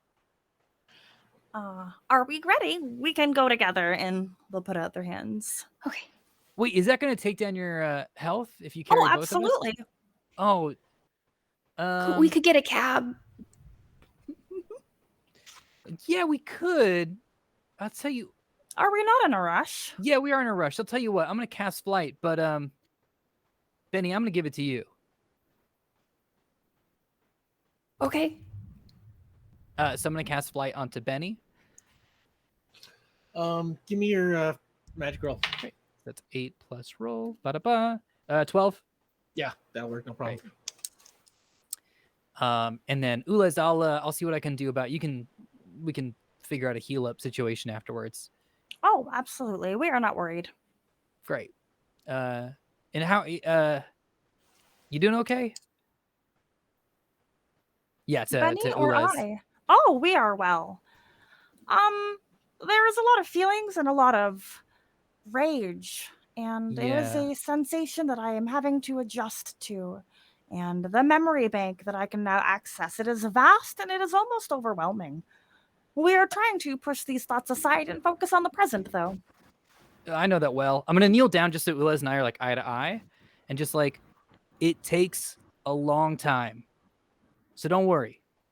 Okay? It takes a long time. Thank you. I'd like to turn to Benny. That was dope as shit. What you did back there? Did you turn into a puddle? Yeah, I did it once before, but no one was there. It was kind of very stressful, but I knew I could do it, so I figured I could do a little crowd control. Holy smokes. That is Very just powerful. wow. Yeah, absolutely. Not a surprise though, considering who we're talking to, right? Ulez? Very true. Yeah. Benny, I think Benny is like just like little bit blushy, like the kind of person who's not great at accepting praise, but it's just like I guess. All right, great. Energy up. Yep. Yeah. Yep. Before we go and do things, what are the chances that we have access to anything anywhere that we could make like a backup of Ulez? I'm very concerned about this guy's motives, and I don't want to if he does. Do we have the time for this? I My don't memory know. bank is available back home to a degree, but I have not been able to send any data back home since my ship has been broken. Could you be on your ship? Could we put you in the computer? I feel like there's a lot of you. You're very special, Ulez, and we don't want to Well, thank you. But- this guy has bad intentions for you, and I don't want to risk that. My ship is not repaired enough to perform that action, but I trust you. We trust Theon and Cadrax, and it will be okay. All right. Okay. No one's deleting you, Ulez. That's not happening, so don't worry about that. Hey, also that helicopter, I pushed all the people out, just so you know. They're all safe. Don't worry about it. Oh, Yeah. Oh, good. Yeah, let's okay. just go ahead and just put that gauze on. Oh, a lot of the thoughts we had pushed aside, we're dealing with the consequences of that. May Hey. we speak about it while we teleport? Let's do that. Let's have a Okay. chit chat. Yeah. So wait, you're teleporting, you're flying, what's going on? I think A I'm bit of both. flying, and You're they're flying. teleporting to save okay. Ulez's HP or Benny, stamina. you put a hand on each one of them, and you lift off. And as you lift off, because of the way Vion's magic interacts with your own powers, you leave like this flame trail behind you. as the three of you just zip into the sky. And on that, we're going to take our 10-minute break. We'll see you soon. Welcome back. Wow. So that was a hell of a first half. First of all, I want to thank everybody again. I see our total is like $575 or something like that. Wait. And 69 cents, of course. Nice. Does that mean we I- get to do something extra special? Nice. I What is it? What are we doing? You bring the extra. Ah, Let me think about that. You sorry to know. put you on the spot like that. We just talked about not doing that. Oh, I'm you're thinking about not myself. sorry. I'm not. I'm not at all. Thank you for So I understanding. want to give shout outs to Daily Dale and Enthusi Amy and our good friend 16-Bit Eric, who are all in chat tonight. Hello, everybody. And I also want to shout out. I believe someone who donated the name. I think it's Dysphoria, or might be the same person as Anomaly Bones, for that first that first donation that shot us beyond the goals, like in 10 seconds.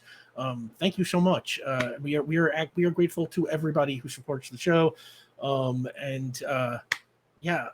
are seriously bowled over by the support here tonight. So Thank you, Anomaly Dysphoria. Bones. Yeah, and thank you, everybody. So when we last left off, Benny had zipped into the sky carrying Ulez and Vion, headed towards Summerstone General Hospital, where Julian Court was making some very menacing suggestions as to his intentions towards Gabrielle Yates if the team did not bring him Ulez to blank the evidence in their memory. Cadrax, you also on your way to Summerstone? Yes, I will rendezvous with them, or rather, I will fly there, and I will see on the horizon, on an intercept course with me, something very bright and fiery, and probably veer off, assuming it's some kind of a guided missile, and thereby interact with like 200 yards away, like and just stop in the air. Yeah, and then you wave.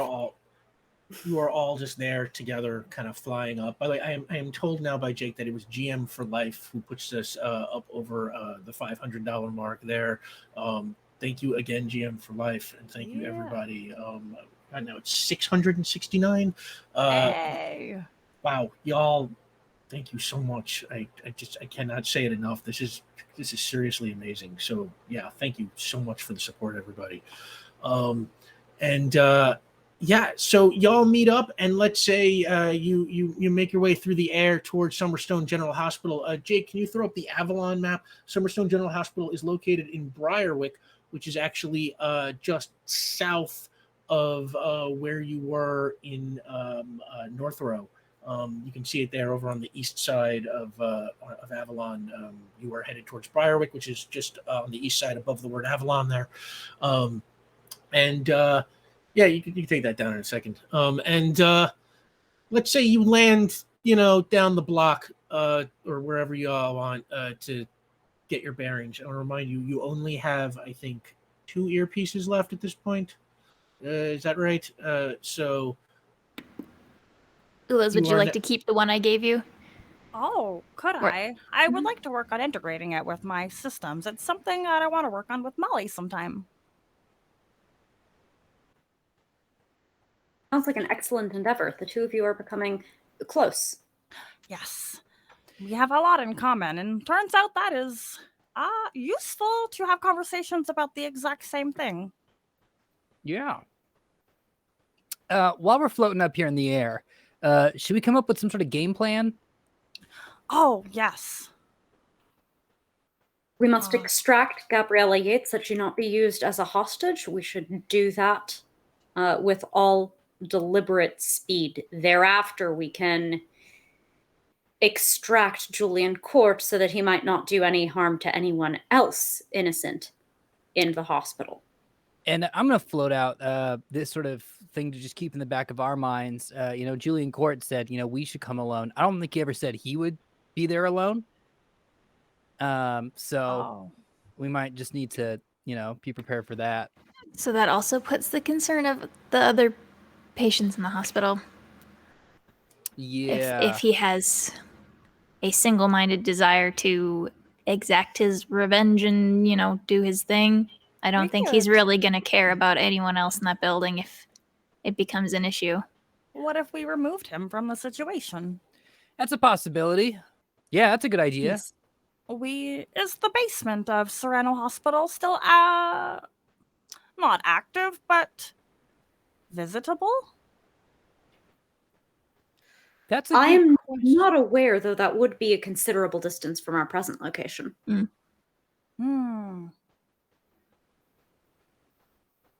Well, Perhaps I will do a very quick flyby and see if any sonar reconnaissance could inform us about any measures court may or may not have taken. Oh, If he has additional people, he will have a means of communicating with them, likely digital. Yeah, that's a good idea. That's a good point. Disrupting that would disrupt his capability to do harm without removing him to far-flung parts of the city that require, and I look to Vion and Benny just to double-check the word, commuting. Yes. Excellent. Yeah. I'll creep up a little closer and give it a ping then. Specifically, I know what floor Gabriella, I know the floor and room. So I want to just fly, ease along the wall, and ping from there. Sure. I don't think we said actually what room she was in the first game, but you were there, so I'm going to credit you with the knowledge. She's on the 6th floor in room 610. Mm-hmm. Yes, I remember Llewellyn Noble being on the 10th floor, but I don't think we ever said Gabriella. I don't recall. We never specified that one. Cool. So give me a ping roll. Okay, good. Again, same roll as last time. Both of you are doing the same roll every time, and it's very strange to me. 13. Okay. You are pinging what? Directly into this room? I'm pinging the floor. The floor. There are a lot of people on the floor. It seems pretty busy. There are patients in almost every room. There are, people who you would assume to be doctors, nurses, orderlies, visitors, kind of everywhere. The room that you ping directly, 610, as far as you can tell, appears to be empty.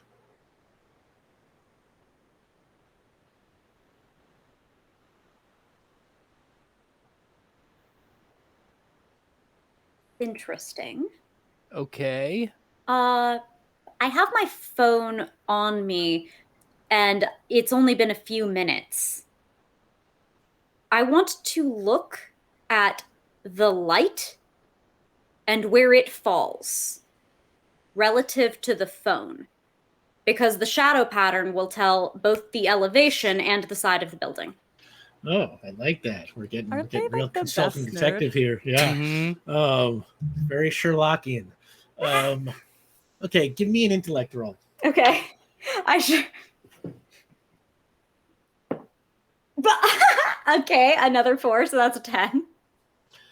It's only 4s. With a 10, I would say, that is enough that you can see that it seems that the video was recorded probably only, not within minutes, not too long before you received it. So where's the shadow level relative to this room? Is it hitting the same things? Yeah. Is the sun coming from the same angle is what you're asking, right? Yeah, basically. And if the shadow hits lower than, with the sun. Was it recorded in a different room? Is that what? Yeah, right? Yeah, basically. Oh, I would say with a 10, no, it looks like it was probably recorded in that room, 610. All right.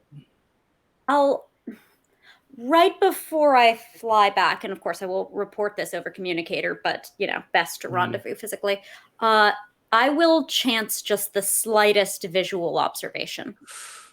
Are you going to peek in the window, like that kind of thing? Yeah, so, it's, but also I'm floating in the air. Okay, give me an intellect roll. You can add an Oh, you don't have an investigative bonus. I do not. That is not my shtick. 7. You peek through the window. The room definitely looks empty. You can see that there is a piece of paper left on the pillow of the bed in the room. We'll fly back to group. This suggests a secondary location. Yeah, I got it. Oh, were you able to read the paper that was left behind? I was not. I'm merely inferring from her absence, and just as we left a note in his safe, so too does he leave a note for us. Oh. Do we want to get it, or do we want to guess we know what it says? What if it provides a location? I mean, y'all can drop me in. It presumably does, in fact. I can postcog the note too. Excellent. So you split into two here. One of us fly Vion over. Just walk through the window. Yes, no reason not to. Yeah. You appear to be flying now. Benny, would you mind? Yeah, it's fine. And I'll hand you Ules. Oh, thank you. Hello. Thank you for helping me with St. Lucius earlier as they fly off. Okay, so I'm still learning how to drive this thing, so every once in a while there's like a ooh. Yeah, you're doing better than me. Don't worry about it. That's good. Getting there.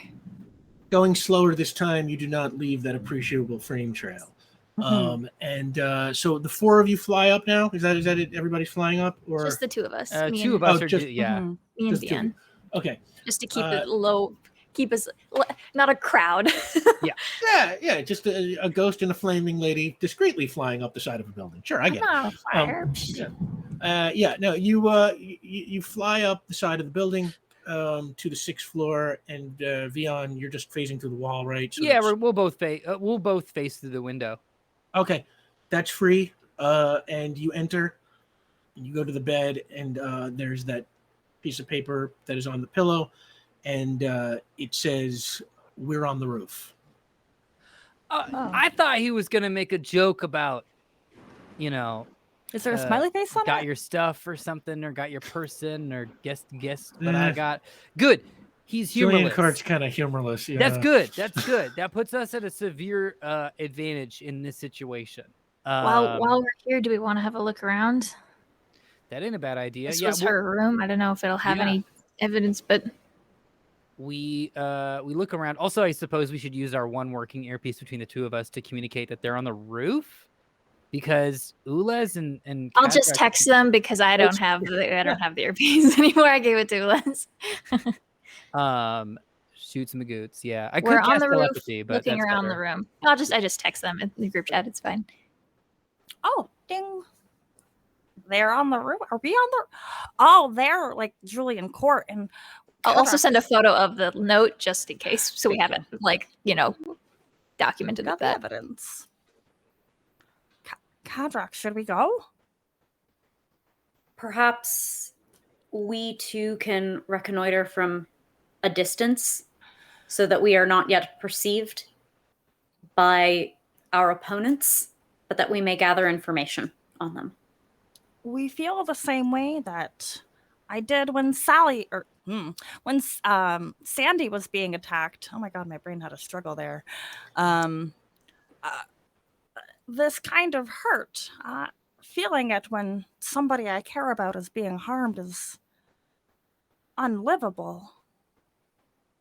I find it is what drives anyone of knightly heart to noble and honorable action. That you feel this speaks, well, I believe it speaks well of you. We thank you. We are ready. Whoosh. So you're going to the roof? We're going maybe a couple floors short of the roof to use the building to break LOS with the roof, line of sight with the roof, and then I'm going to ping upward. Okay. You make that flight. Give me your ping roll. 10. 10.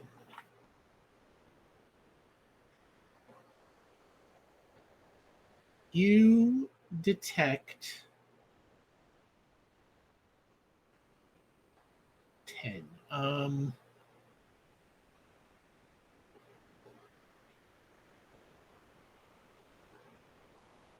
3 people on the roof. Any medical equipment? Nothing like that you think you notice. All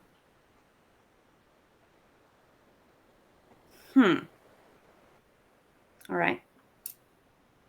I report this observation to Ulas that we might text our companions via the group chat. Oh, yes, I'm rather speedy at this. And I touched my phone. You're a touch typist. Indeed. Do you want an interface roll to text, or is that just something I can... You can just do it. Okay. I will eventually interface this into my body, but it's time for later, you know? We'll talk. Okay, Benny, should we do the smart thing, or should we do kind of the not smart thing? Well, I think it would depend on what those two things are. However, generally, the more creative we get, the better the outcome. So, what do you have in mind?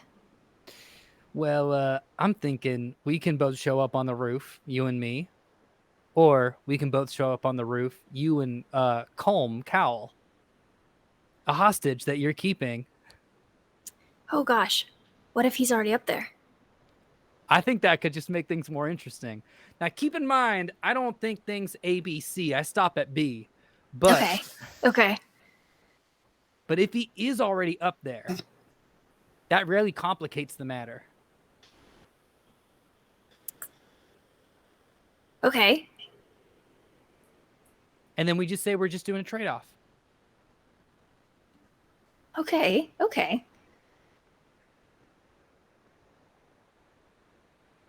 We should text our friends first so that they know what we're doing. Let's check with them to make Keep them in the loop at the very least. Yeah, so we'll... Perhaps since we are near the top floor and you are near the 6th floor, while this is being debated, one of you, like I said, we should text our, and we're outside this room 610 window. Do you want to maybe ghost the window so they can get in? Yeah, I'll ghost the window so they can enter. We do. Thank you. That's a free move, yeah. All right, everyone. What are we thinking? I did not observe any medical equipment there, which means that either Gabrielle Yates is in stable enough condition to be transported, needs to be transported with all alacrity. If she's up there. Or is not up there. Oh. We need to ascertain which one of those cases pertains and get someone or other out of there. Do we still want to look around this room, see if there's like any... Is like her medical chart still at the end of the table at the bed? Like has this room been vacated entirely? Like this is no one's room anymore. Is there any sign that yeah. No, the room still looks like, Gabrielle Yates's room. It's like her stuff. Right, patients go and take air sometimes, depending on the state they're in, based on her prognosis. That is very likely within a treatment plan for her, go outside in the afternoon kind of deal. Would you be able to tell if a walk was feasible or if she had to be from yoinked? Her charts? Yeah. But per hospital policy, she would probably be in a hospital chair. They make you do that. It sucks. I have no feelings about the matter whatsoever. But if she is up there, how vulnerable? To post-cog the note or perhaps the bed sheets, either of those also would give us further information. Yeah, you're right. I'm going to quickly post-cog the note. Give me post-cog roll. Great. So this is real easy. This is 4 plus roll. What do we got here? 6. Not the best. 6, huh? But not the worst. You get 6.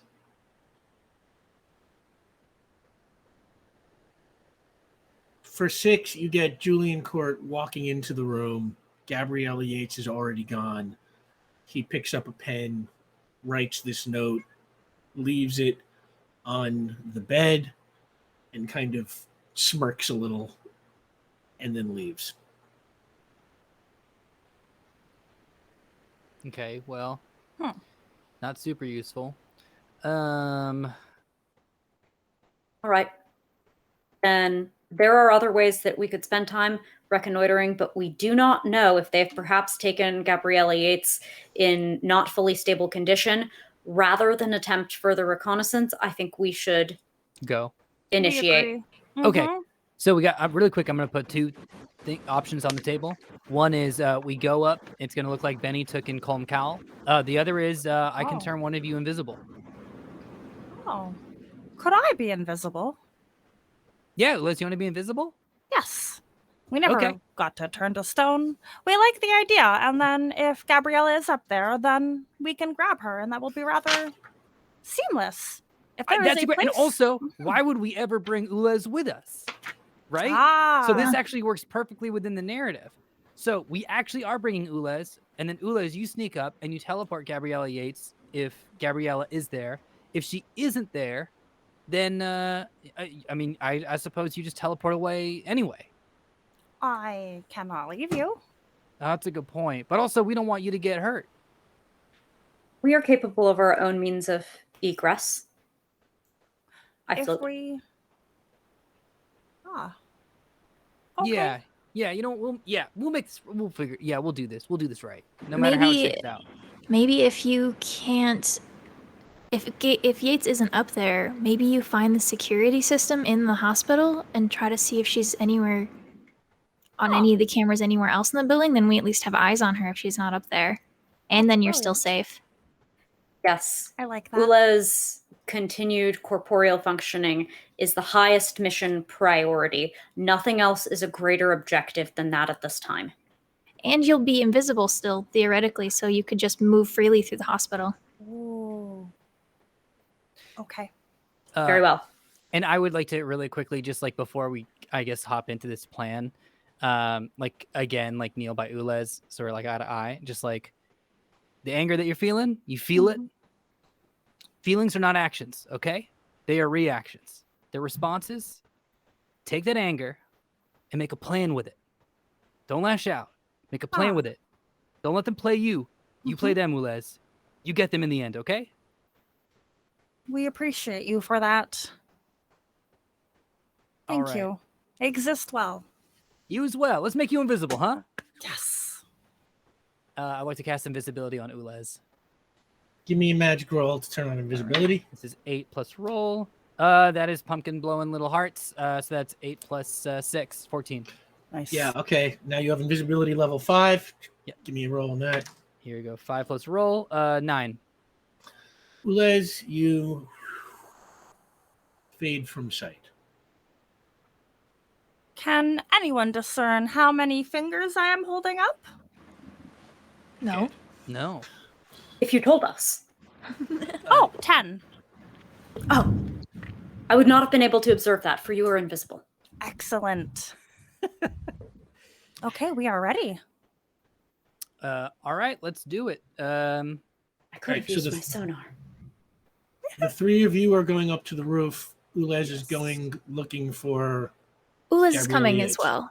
We're all Ulez is going up. coming as well. Oh, you're all going to the roof. Okay, Because sorry. I we think misunderstood. Gabriella might be up there. We don't. Yeah. If she's can't not, we have a confirm that. backup plan. Yeah. Yeah. Mhm. Yeah. Okay. Liz can find the escape route. They can teleport back down here.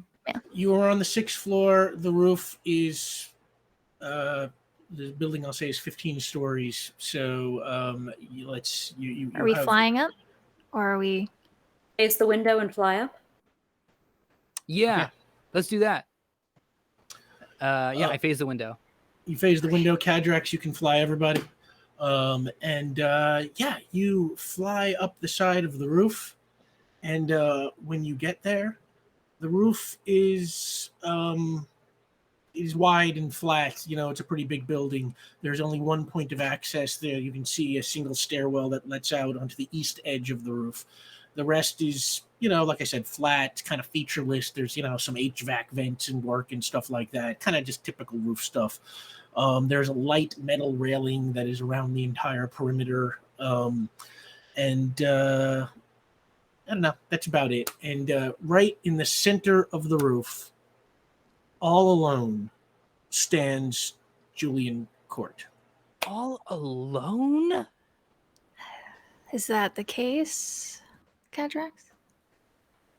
I would assume there is stealth technology being employed here. And as you fly into sight, he sort of yells to you, "That's enough. You can come down right there." And he points to the edge of the roof that you're flying by. Ping? Make a ping roll. 11. With a ping roll, you can see Julian Court is standing in the middle of the roof, and over by the stairwell, you detect two other people that you cannot see visually.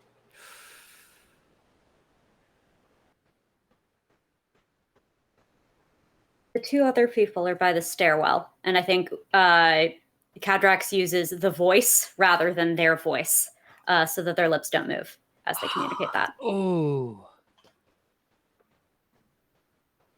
Just for a little bit of extra whisper stealth. Love it. Is that a complex task? I'm going to let you have that. Thank you. It's a fairly minor use. Do you land? I don't think we should, honestly. We can hover, but I don't think we should land.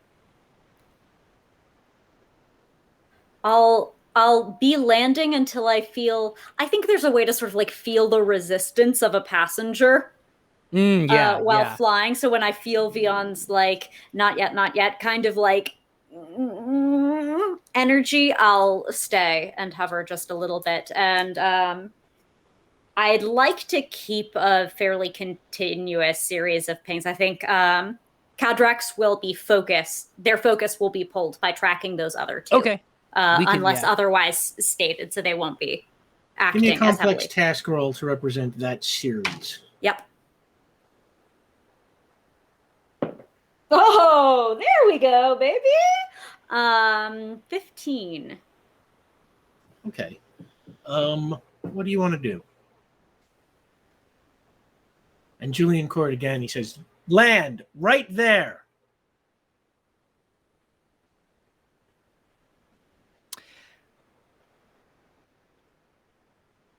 Ooh. I'm just gonna say this.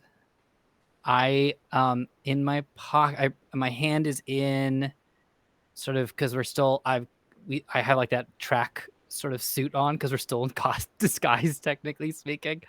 We never like changed out. I reach into like the pocket of like the over jacket that I have, and I am holding Destiny's crystal ball, and I'm wondering if this is the time to use it or not. Ooh. I'll never say no. Not to that. Remember, it's only one use, so if you Yeah, use it I know. here, but I'm not saying don't, but I'm just saying it is a one-time use item. What time So is it? this is for 7:15? precognition, yes? This is for precog. Precog Is that level useful on a man who has no future? Good point, Doc. I'm gonna get my hand like kind of release. Not that we're having this conversation, but it's emotionally, I think we would vibe that. I'm gonna hold on to that until yeah. I mean, he's playing his card pretty out in the open. He wants us to land. In our like, so we got clothes from like a donation bin. Is there like crumpled up paper, like a napkin in my pockets? Can I like? Yes. Sure. What are you trying to do? I want to drop it on the roof. Yep. Let's Indiana Jones this a bit. Throw some pebbles. Okay. He's very insistent about us touching the roof, and that there's already weird tech involved here. So I just want to like put my like hand in my pocket, and kind of like drop it, just like. Sure, you can have some papers in your pocket. Yeah, just like I'll crunch it up into a little ball, and just does anything happen if it hits the roof? It seems to just bounce along the roof like a piece of paper. Very well. We will What? land, by which I mean Ulez is behind Benny and Vion and this much off of the ground. Yes. I see. Mhm. Yes. Mhm. We have complied. And Julian Court sort of walks towards you slowly with his hands out so that, you can see he's not, not holding a gun or anything. And he says, okay, that's far enough. I apologize for the way I had to bring you here, but I assumed you wouldn't come if I told you I was just planning to kill you all. Of course, I'm no threat to a team like you, not personally, but I brought a team of my own. And at that moment, a little bit of, kind of like Schlier and like heat waves kind of like dissolve over by that stairwell. And you see a black-robed figure with sort of a smoky pattern on that you immediately recognize as the illusionist from outside the warehouse, the Hollingward warehouse, is standing over by those steps. And right next to her, I think she is played by Uma Thurman. And standing right next to her, you recognize Dennis Sartori, a.k.a. Big Problem. Aw. And as they start walking up behind Julian Court, from the sky above you comes Yep. Hypothermia, Yeah. who lands right next to the other three, and then there is a gust of wind, and there's a blur, and suddenly stopping right next to the other three, there is a man wearing a sort of silvery jumpsuit with black gloves and black boots and a black belt. If I had to cast him, I would say he's a Louis Tan, from Iron Fist or Mortal Kombat. Yeah. And Julian Court says, I think you know Big Problem and Hypothermia. Allow me to introduce Pipe Dream and Clip. Hello, I'm Vion Vigor. Nice to meet you. I'm And, Benny. Hi. Julian says, turns to his team and says, I think you can take it from here. And he turns and starts to walk towards the stairwell. Everybody roll initiative. Ooh, let's go. Ah! Okay. I Okay. apologize, for I have rolled like absolute crap. Okay, Benny got a 10. Vion Max got rolled. a 7. Ulez also got a 7. Yep. Who has the higher coordination between Vion and Ulez? I'm a 4. Ulez does. So Nice. Ulez goes, then Vion, and then Kadrak's got a 6. Min roll. Okay, now let me roll for the bad guys. Give me a moment here. Boom. Okay, so 12. Got a 6.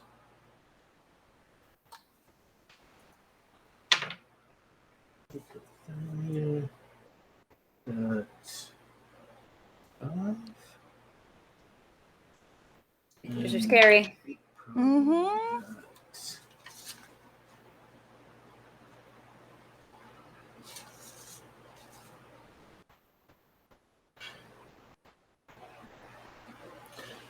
Okay, so the second Julian Court steps away. Clip just vanishes. And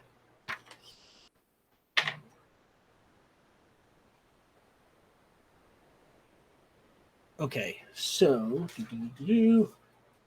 second, a lot of powers to keep track of here. Yeah. Mhm. No. And okay, so Clip moves incredibly fast, superhuman or high superhuman level. And so he just literally, as he takes off, gust of wind, he vanishes, and suddenly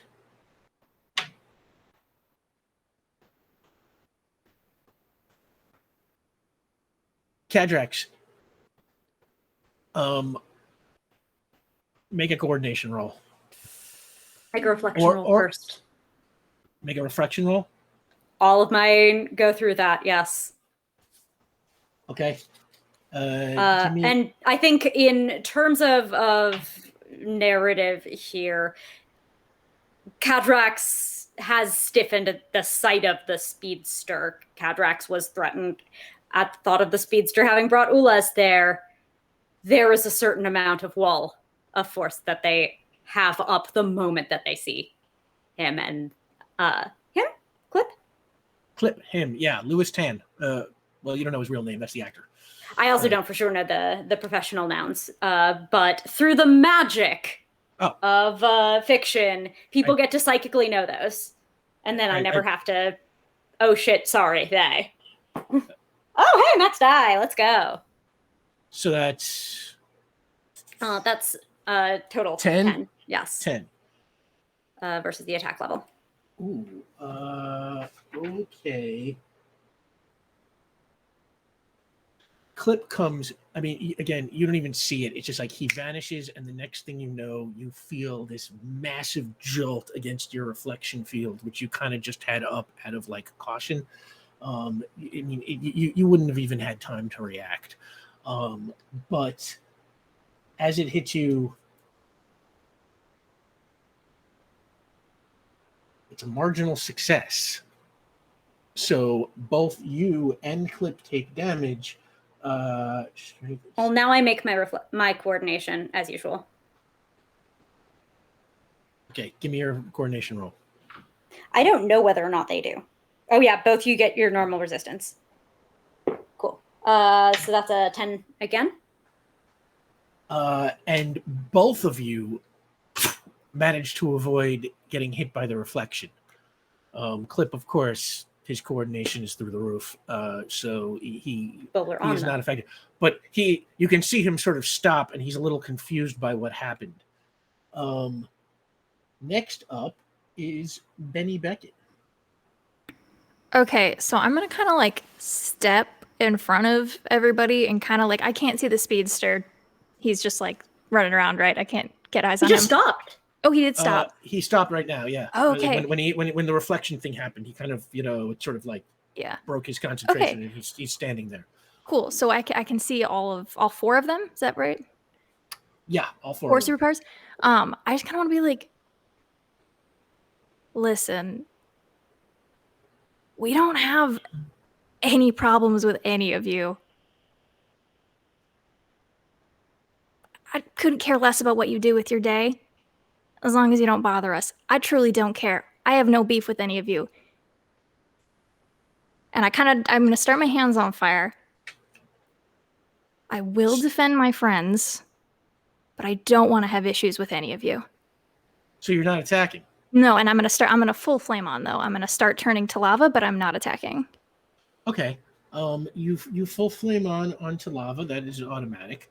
And Big Problem grows up to his full height of well, no, not quite his full height. His full height is like about 5 stories.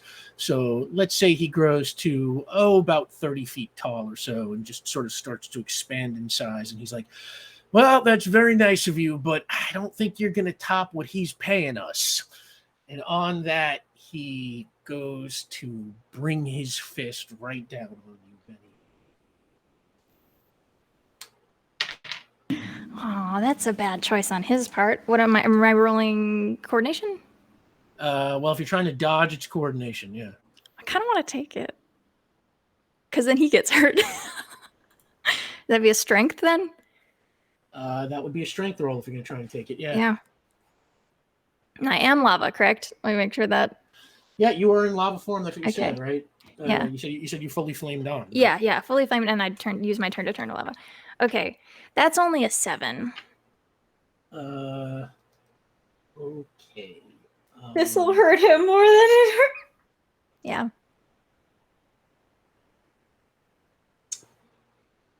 Let me see here. Anything you touch suffers damage equal to your power level. This includes anyone attacking you unarmed. If they Yeah. attack when you deliver touch an opponent, you are as damage. Wow. Okay.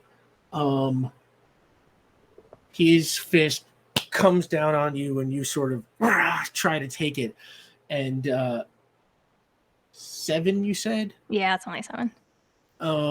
Okay. He takes 7 damage. Yep. You take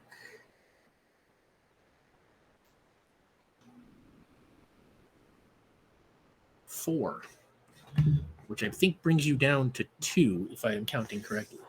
The 7 didn't eat any of that, or did it? Was the damage 11? Well, it's not like a reflection. It's like, I have damage resistance. Up to 7. Oh my god, you have damage resistance. Yeah, that's why I took it. Right. Oh my god. So if that's, I totally eat forgot. all of that, don't I? 7, your damage resistance goes up to your level? Yeah. Yeah, so you are actually okay. I'm sorry. That is my bad. I keep forgetting about your damage resistance. You Okay, still I'll have say 6. it every time. Yeah. Yep. Sorry, I Sorry wasn't clear about about that. what I was doing. What did I just do?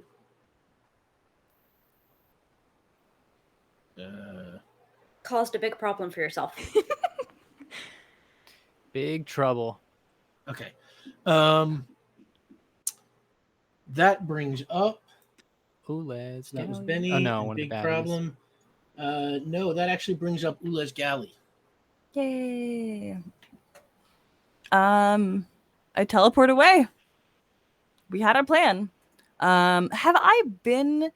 I don't really feel like I've been to this hospital a whole lot, if at all. We have not. No. So my starting point, like my best starting point, would be to go back to Gabriella's old rooms where she was taken. So I want my turn to be teleporting there, which I will roll for that because I have to worry about my uh-oh die. No, didn't you get rid of your uh-oh die? Oh no, that was Benny who got rid of her uh-oh I like die. Sorry. consequences. I want to fail. So many powers to keep track of. Yeah, okay. Hey, we good. That's an 8. And yeah, there's that little kind of disturbance in the air, and you teleport down to Gabriella Yates's room. Perfect. Which brings up Vion. I look around. There's very little I can do while I'm maintaining Ulez's invisibility. And I'm kind of just like talking through this moment very quickly to myself. Like, yeah, I know. Yeah, I know. Yeah, I should do the smart thing. I could probably take that illusionist person and fine. I'm hearing her voice in my head like a British actor trying to play an American Marvel character. And I would like to use Destiny's crystal ball. Ooh. Okay. Now, I would like to add something sort of to this. When I was benefiting from Destiny's powers, usually what would happen is we would like sort of try to look down a corridor of time where it's like specifically like we had an action in mind and then we kind of like precogged. I have a little bit of a plan of what I would like to do based off of what Benny was doing. What is your plan? I like that idea. I liked what Benny was throwing down. Now, we don't have a lot of cash amongst us, but I bet you the city would be willing to pay quite a bit of money to avoid conflict and hire these individuals. But who do we know at the city? Oh, wait. It's my sister. Okay. I think the city's going to match funds with a tech billionaire, but okay. I think once they sue him, they can use that money and put it towards that. Or So- refunnel the runaway military budget of the police. His money's going to be in shares, and how much are those going to be worth soon? So what do you want to use Short the crystal him. ball for? Pardon? What do you want to use the crystal ball for? I want to see. I want to see if I were to offer this, what the result would. Actually, I mean, I just want to see. Like, I guess I'm just precogging the fight. I know what I am about to do, but I want to see what happens later down in the fight. Like, do you remember when we were like trying to get a car and we were like, oh yeah, it's our car, the car that and then and then Destiny was like, this is the car that pulls up, and we were like, it's that car, and then we got like a Bard and drove off. I would like to sort of do that. I would like to just see a round or two into the future and see what we're looking at. A round or two in the future. Okay. Precognition gives you visions of what may happen in the future. May underline. Okay. Here. A deliberate attempt at precognition requires a power test rolled secretly by the GM against a difficulty based on how obscure or distant the future events you are trying to see. Major failure or worse might give you false information or misleading visions. Failure gives you no information. Marginal success gets you no information, but you can try again. Moderate success gets you some cryptic clues and visions open to interpretation. Major success gets you clearer information. Massive success, very clear, detailed. Okay, that seems to be what applies. So I roll this for you. You just want to look a couple of rounds into the future, is what you're saying. Yeah, So, honestly, like 2. I'm not even getting too stressed about it.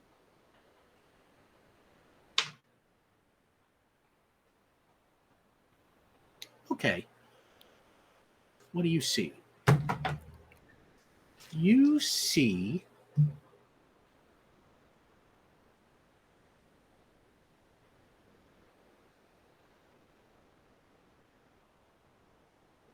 the roof of the hospital. There is smoke all over the place. Good to know. Julian Court is laying on the ground over by the stairwell. And he says, "You can't stop what I've built." And then the vision ends.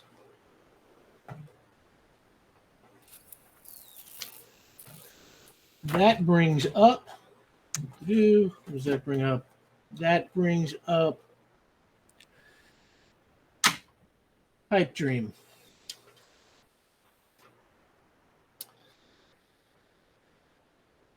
The illusionist steps forward, her black smoky robes billow in the breeze. She waves her hand.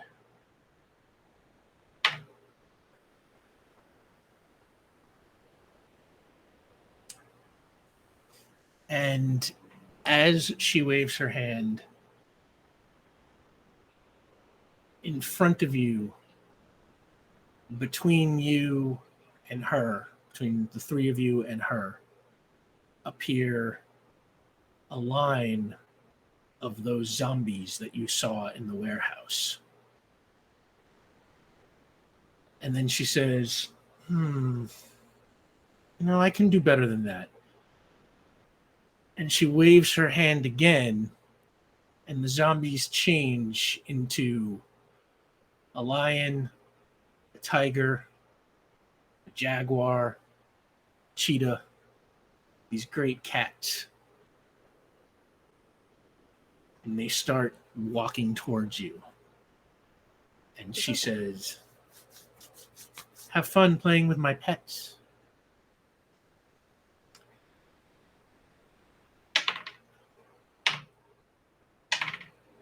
Okay, Benny. The lion pounces at you. Where are my lion stats? From a necromancer to a druid. Okay. Okay.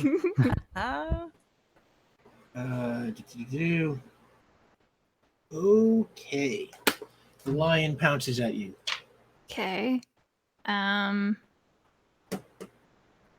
I don't think kickboxing is necessarily a thing I can do with a lion, so I'll just make a strength, I guess, to throw it off, and that would be an 8. An 8. Okay. The lion comes and swipes at your face, and you feel the cut as it cuts you.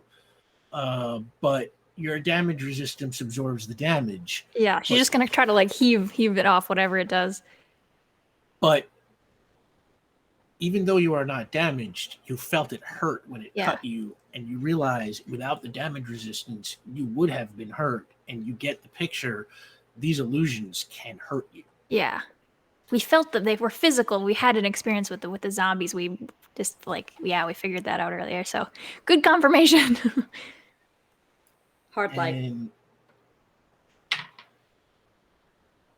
Cadrax, the tiger, pounces at you. The tiger should make a reflection roll.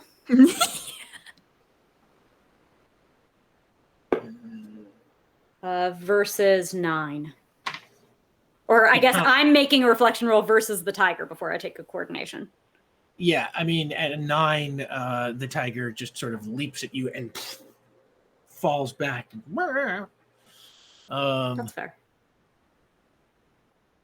The other 2 cats just kind of like growl and try and sort of seem to be driving you back towards the edge of the roof. But that accounts for for Pipe Dream's turn, which brings up Cadrax. All right. I'm going to fly by ping if necessary, bat style, but fly to Julian Court and pick him up and fly straight up into the air.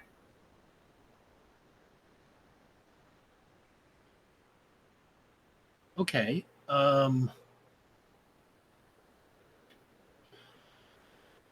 You're going to try and swoop towards Julian Court and just pick him up and bring him over the roof. Yes, fall damage is a problem. And I can fly higher than the 45-foot reach that Big Problem has. If Julian Court were to try to escape, I think he would find himself in a worse situation than were he to stay with me, as Dennis Sartori himself found when he was a smaller problem. I can fly higher than Big Problem. Quite so, though I've never heard that song. I'll have to hear it in its entirety later. Big problem is the wind beneath Cadrax's wings. Okay, Cadrax. The flight is free, but Julian Court, he sort of sees you coming and kind of he's going to try and dodge. So you got to make a coordination roll against Julian Court to see if you can grab him. Is coordination strength the prowess? I'm going to call it coordination. Okay. Cool. Because he's trying to get away from you, essentially.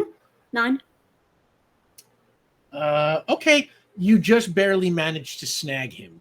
And you get your hands on him and start pulling him up above the roof. And that is Cadrax's turn.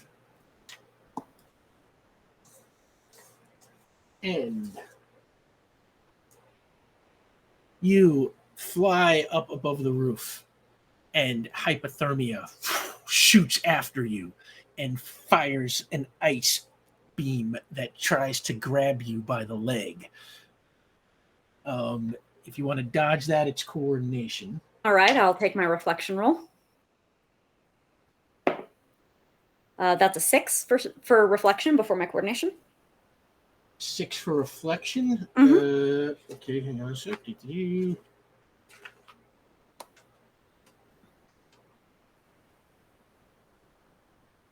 Your reflection fails. All right, now I will take my coordination. Okay. If we're very lucky, if I roll very well, does Court take it? Just, I live in hope. That's a 9 on the dodge. That is a 9 on the dodge. Okay. She snags the bottom of your leg with this like long ice kind of, tendril that grabs you and starts pulling you back down towards the roof. And she pulls you back in, and you and Julian Court come crashing down onto the roof. You won't take any damage because of it, but you lose your grip on Julian Court, who kind of rolls over. Which brings us back to Clip at the top of the order.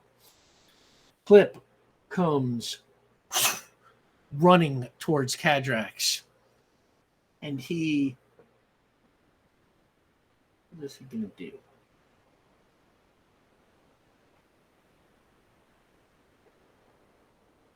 Okay. I'm going to spend some determination on behalf of Clip to invoke his quality. I can't resist a challenge. So, Cadrax, you get that determination.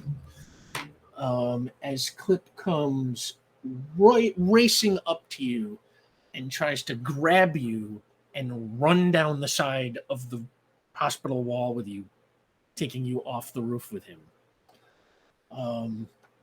Make your reflection roll, I assume, is what you were going to do. That's a 10 for reflection. Okay. With his determination, that fails. And he Cool. has That's got a fine. grip on you. Or I guess now you I make my dodge check, Now you can make your dodge check. which yeah. I assume he's going to win. Handle. Is this a dodge or this is actually a grab attack? So I think that's a different kind of defense. It's either strength or prowess. Yeah, It's the think it's the grabbing lower, it's a for melee items. kind of thing. lower of your strength or prowess is a grab. I think. Because there's also wrestling. There's like all of these. Right, grabbing is variations for of an the- item. Yeah. Grapple or like a Yeah, there's a different one when you're trying to grab a person. Yeah, wrestling to grab or restrain an opponent, roll a test of prowess versus the greater of the opponent's prowess or coordination. So for Cool. you, it's Oh, okay. prowess. Yes. And for Clip, that will be coordination. I think No, it's Clip's prowess, versus but that was the original attack that was reflected. I'm still rolling Sorry, I read versus. that. Yeah, sorry, I processed that backwards. I'm sorry. Okay. So, yeah. So was Clip's die plus prowess greater than 10? Or strength or whatever it is? Clip's die plus prowess is, with his determination spent, yes, is greater Cool. than 10. All right. Then it's gonna go through either way because I don't have, or because my reflection roll was greater than my dodge roll. Okay. So yes, we'll go off the roof together. Yeah, and Good. I've taken the speedster out of the fight. We're winning. Sorry, I'm having a minor technical problem here, but I think I'll be okay. All right. So yeah, he grabs you and zooms the two of you just like right. He runs like right on the side of the building and takes you straight down to the ground. Taking both of you out of the fight for a moment, but bringing up Benny. okay. Big problem is big. Hypothermia is in the air, and the pipe dream is up just on the other side of the roof. Yes, big problem is big. Hypothermia is now, down. No, I didn't say she landed, right? I just said she pulled you two down to the roof. Yeah. So yeah, hypothermia is sort of hovering in air above where Julian Court hit the ground, and Pipe Dream, yes, is just kind of standing behind her wall of illusion cats. Okay. Can I just like walk through the line of cats? Like, can I just Rats, I'm sorry. Because you're I on just, fire? like, yeah, just barrel through them, like go Yeah, I past would them. say you probably could. Trying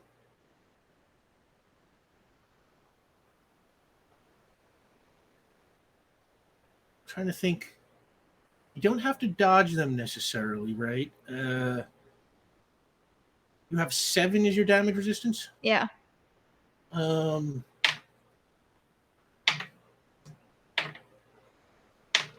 Okay, yeah. As you walk past, they sort of swipe at your lava, but like even as they keep connecting with you, none of them can really score any damage. I will say you do feel the pain of each initial strike, but the damage immediately heals up as the lava just, Cool. back together. Secondary, did they appear to take any damage? Or are they just whole? No, they uninjured? seem okay. Okay, cool. That was the other thing.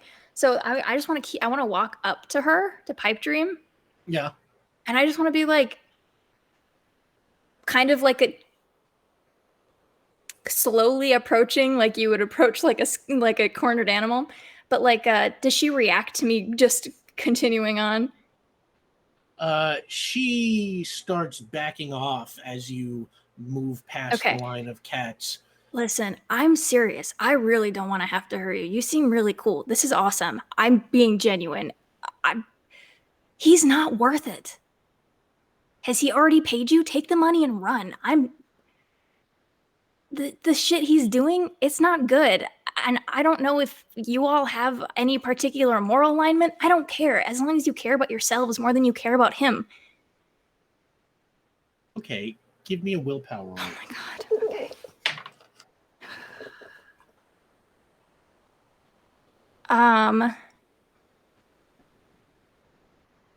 Can I use stubborn as a mule here because I'm trying the same tactic twice? I would say so. Okay. So it takes me down to 1 determination. So that is okay.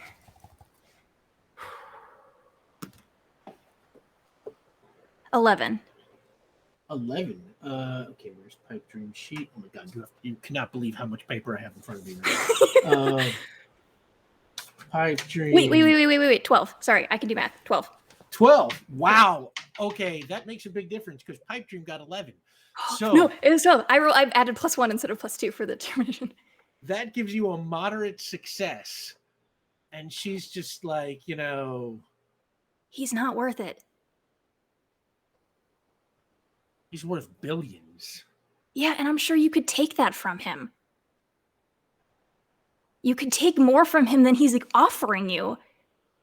What's the point of letting it be on his terms? I have a rule against messing with people way more powerful than I am. But I say I put my like. What do you think I guess you're doing right he did now? make a down payment, and I don't really feel like getting consumed with lava at this moment. I don't want to do that to you. Like I said, you seem very cool. I have a friend very good at technology. Once we kick him on his ass, I'm sure we could get you whatever the other half was. I can't promise that because I don't do the technology stuff, but like, I'm offering this to you as like we can be on the same page, even if we're not, allies, if you don't want that. I don't care. He's just not worth it. She sort of backs up and she's like, gonna have to think about this one. But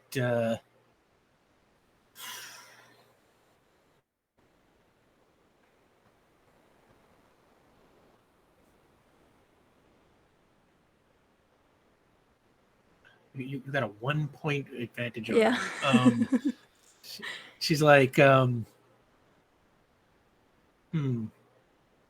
maybe the down payment was enough. Let me think for a minute. And she waves her take hand, your time. and the cats disappear, and she vanishes with them. Cool. That brings up Ula's Galley. Where did you go from Gabriella Yates's room? To the directory to find out where security is. Okay. And then I took the elevator, Sure. I'm not going to make you Meanwhile, roll it's for finding that chaos. out. That's public information, sure. You make your way to the elevator. You get some strange looks from people. I'm invisible, am I not? Oh, that's right. You're invisible. Yep. Okay. Vion worked his butt off to not cast anything else. We must respect that. Yeah, you absolutely are invisible. And you make it down to security. And let's say security is located on the second floor of the building. Okay. And what do you do there? I'm scanning for Gabrielle Yates. I need to know where she is and that she is okay. Give me an interface roll. Not my best. Can I add investigation? Yeah, absolutely. You're investigating. Fabulous. 11. 11. Okay. Ulez, you go to work scanning the computers. Meanwhile, back on the roof, it is Vion's turn.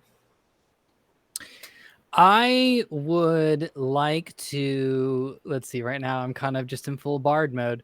So I am gonna hop on. How close is Big Problem to me? Big Problem. I mean, all this is unfolding very fast. The last thing you did was use I just precog. Yep. So he's maybe about 15 feet behind you, let's say.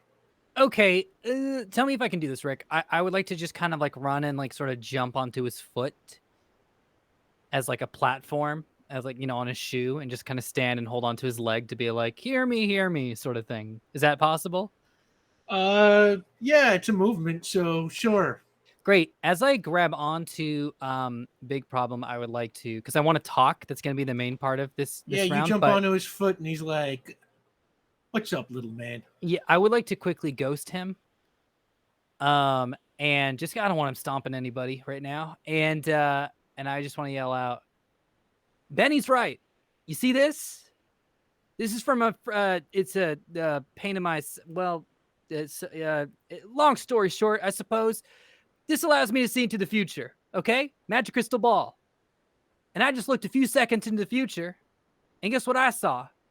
All of you gone, a bunch of smoke, which my friend Benny right there can create quite a bit of. So I don't know if that was sort of the end of a fight or something else, but no one else was here except for him. And he was spilling his secrets like he couldn't wait for tomorrow. He was telling us all about it. So you all have a choice that Benny was just presenting to you. And I saw it. True to fact, I saw it. Y'all can just leave and take the money, or you can stay here and be part of the smoke that's about to happen in a couple seconds. So, and I look up at Big Trouble. So that's what's up. Big Problem. And he make a willpower roll. Okay. Can I add performance to this? I'm not really lying. You're not really lying, so I'm gonna say no. Okay, that's fine. Okay, so this is 4 plus roll. That's gonna be an 8 total. All right. He also rolled an 8, and I'm going to spend a point of determination, which you get. And he's going to invoke his quality, I'm in it for the money. And he's going to go, yeah, nice speech, but money talks, and, well, you know what walks. And he just tries to stomp his foot down on you, but nothing happens, of course, because he's phased. And he just keeps trying. He's like, what the hell? What the hell? And he starts getting like all super frustrated at it. And when that happens, he just starts pounding on the roof, but can't get anything to connect. And he's just like, he's really losing his shit.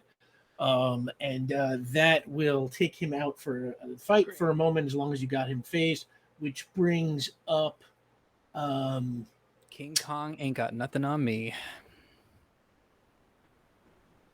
Well, Pipe Dream's out of the fight for the moment. So let's say Cadrax, you coming down the wall. You find yourself right back on the ground with Clip. He stops, and he is sort of moving in high speed a little bit around you, like, like moving a short distance, then stopping. So kind of like to your left, to your right, in front of you, behind you, to left, to your right, in front of you, behind you, kind of like, moving around. At last, an opportunity for honorable combat. He's like, yeah, you want a shot at the title? Come on. You can't take me. Oh, I can keep coming forever. Yeah, but you can't beat what you can't hit.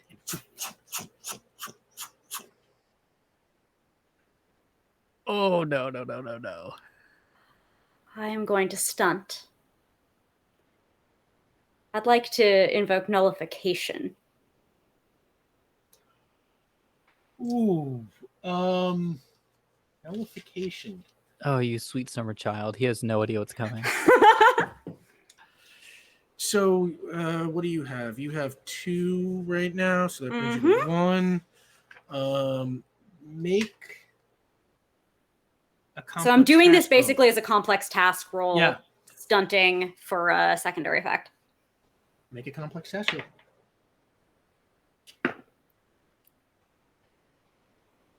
14. And he kind of stops, takes like a step, kind of stumbles a little bit. He's like, what the hell?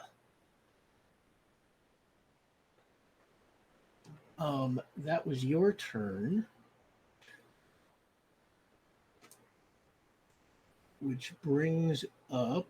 And there's a little bit of just a vein sticking out in Cadrax's neck because I think under the hood, they are using vibration control to manipulate the air and ground around him, like indirectly nullifying, because that is how their powers work. They can't manipulate a speedster's speed.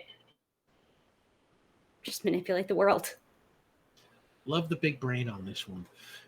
So while you are doing that up on the roof, hypothermia shoots an ice beam right at Benny. Is it coordination? What am I always forget. So sorry. If you want to dodge, it's coordination. I think I'm getting a little cocky. I'm gonna roll strength and take it. Ooh. Ooh, that's great. That sucks. That was a 1. So that's a 6. 6. Okay. Her ice beam hits you. You try and take it. But because of your damage resistance, it doesn't deal damage to you, but Doesn't you feel are good, still though. you are thrown backwards. Yeah. You know, and sort of, you know, just like blasted back by like the force of the ice. And you, as you go back, the fire that is closest kept gets out of control. Take a point of determination. And you go flying into one of those little like kind of HVAC vent things that's on the top there. And it sort of erupts into flame, and the piping along it kind of gets into flame, and starts this fire and smoke starts filling the roof. Understandable. I'm sure the ice on lava probably produced a little bit of steam too. Yeah. Oh, yeah. I love that. Yeah, no. And yes, some of that smoke is in fact steam. Perhaps Vion wasn't quite interpreting everything correctly. He saw what he saw. That brings us back to Clip, who just takes a shot at. He's like, "What the hell did you do?" And he throws a punch right at you. Fist-to-fist combat with Cadrax? He doesn't know. He's My not from heart space. goes out to him. All right, Again, that you've is been hired. We don't. a 9 on the reflection roll Oh. It does versus his not prowess.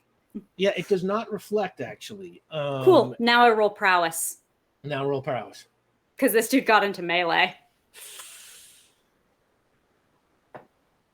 Aha. Let's see. That is weapon a 7, 11.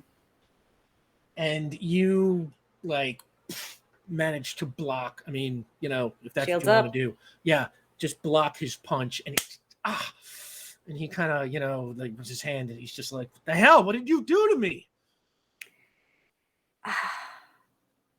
You have your thing, and you told me to take a shot at the title. And that was Clip, which brings us to Benny.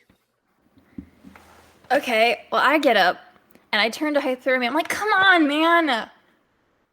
I don't dislike you.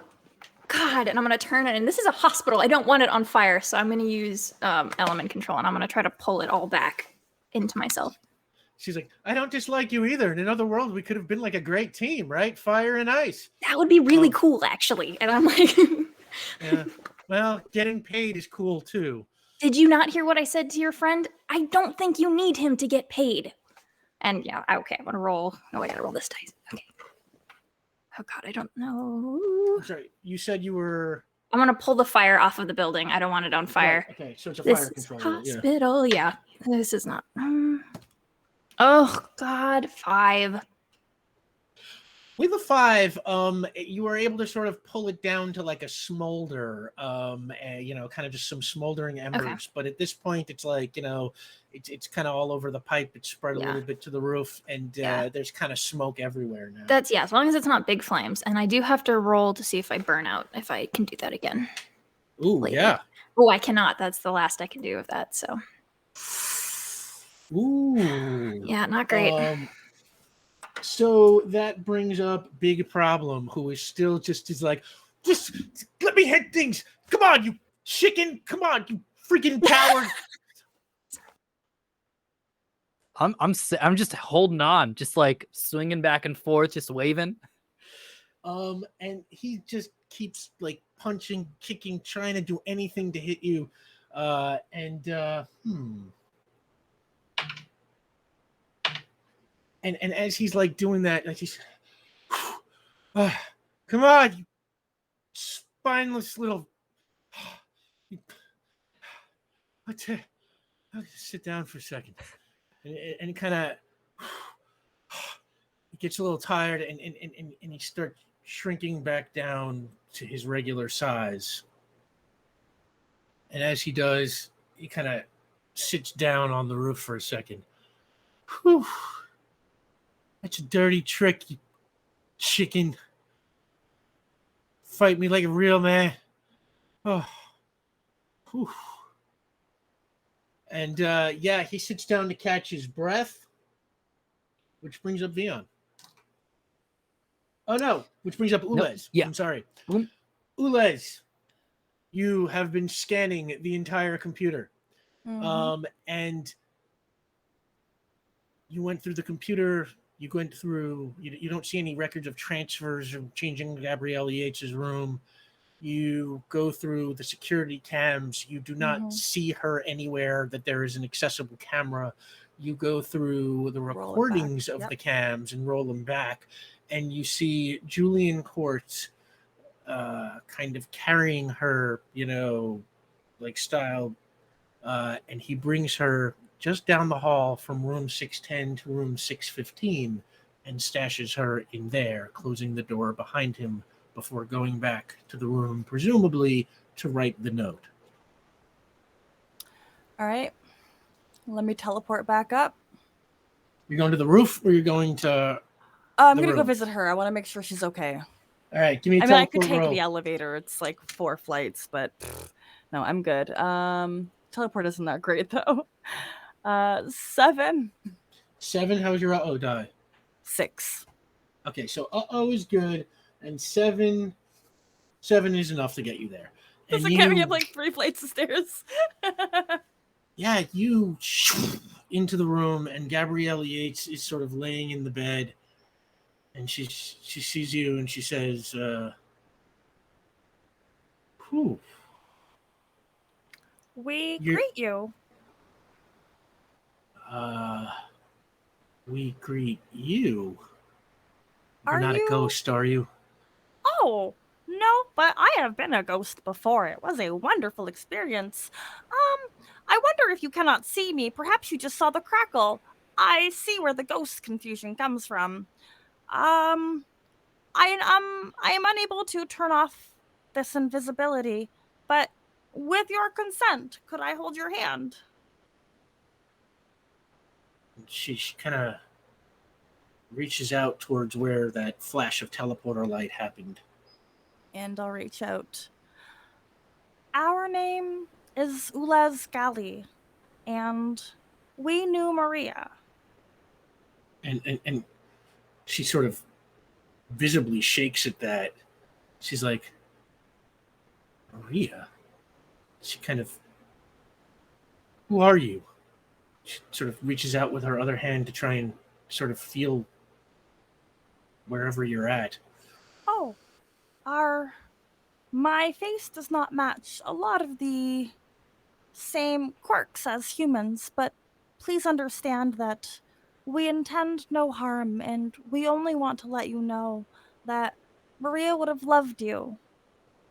She did not get to live a long enough life to tell you those words herself, but with all of her being and every ounce of energy that kept her alive, she loved you.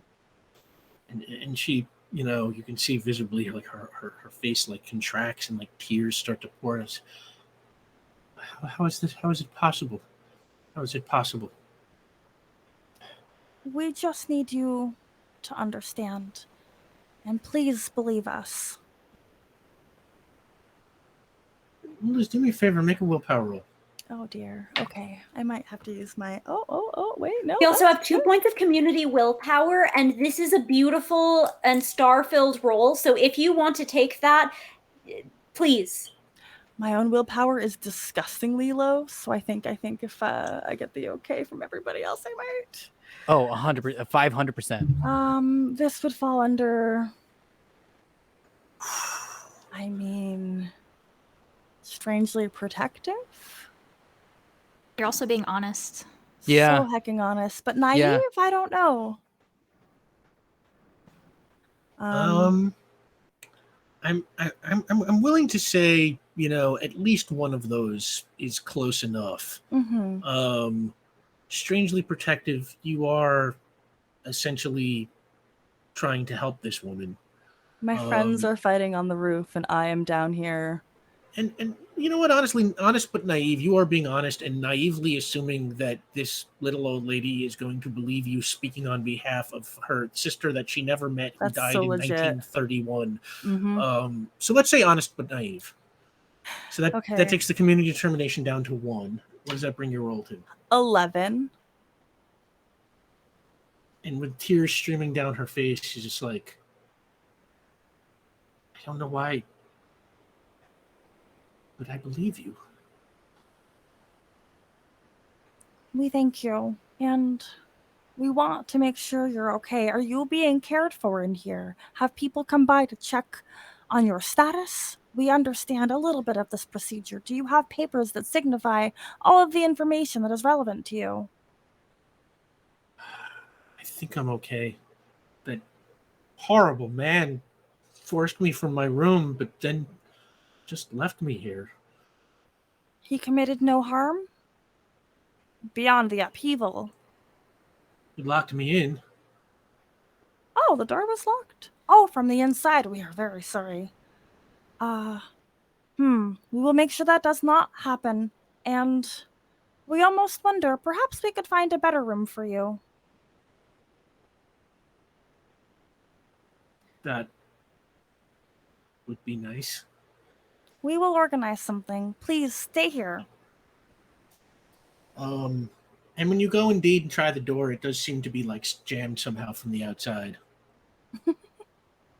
Go figure. I'll just teleport on the outside. Give me teleportation roll. If this goes wrong, I will cry. Whew, it's a 3 on that dice. That's a 10 on the teleportation roll, though. And Yeah. I'd rather put myself somewhere. If I'm still invisible, toss me into the lobby so I can use one of the desks at the. Or, you know what? Security would work again because I want to use some of the computers to set her up in a better room. Ulyss doesn't necessarily understand the tiers, but they know that there has to be something with better care. Yeah, and tell you what, give me an interface roll. Bleh, that was one of my worst rolls yet. That becomes a 7. Do you want to use another community determination? No, I've already worked with this technology many a time now, and while I have recognized that modifying, I'm just I switching think the a name 7 or is two. probably enough for this. As you scan through the hospital and you get the feeling that they take their, high priority patients like the mayor's aide, Llewellyn Noble, up to the 11th floor. And you are able to finagle a space in one of the empty rooms on the 11th floor for her. And let's say you call for a team of orderlies to come unlock the door, which you can see from the outside. Julian Court has wedged a screwdriver into. Dick. Yes, absolutely. You go about getting your sister set up in her new room. Fabulous. Meanwhile, back on the roof, it is Vion Vigor's turn. I kind of just take a step back and kind of just sit down next to Big Trouble. And I know his name. And I plop down and go, you know what, man? Honestly, I like you.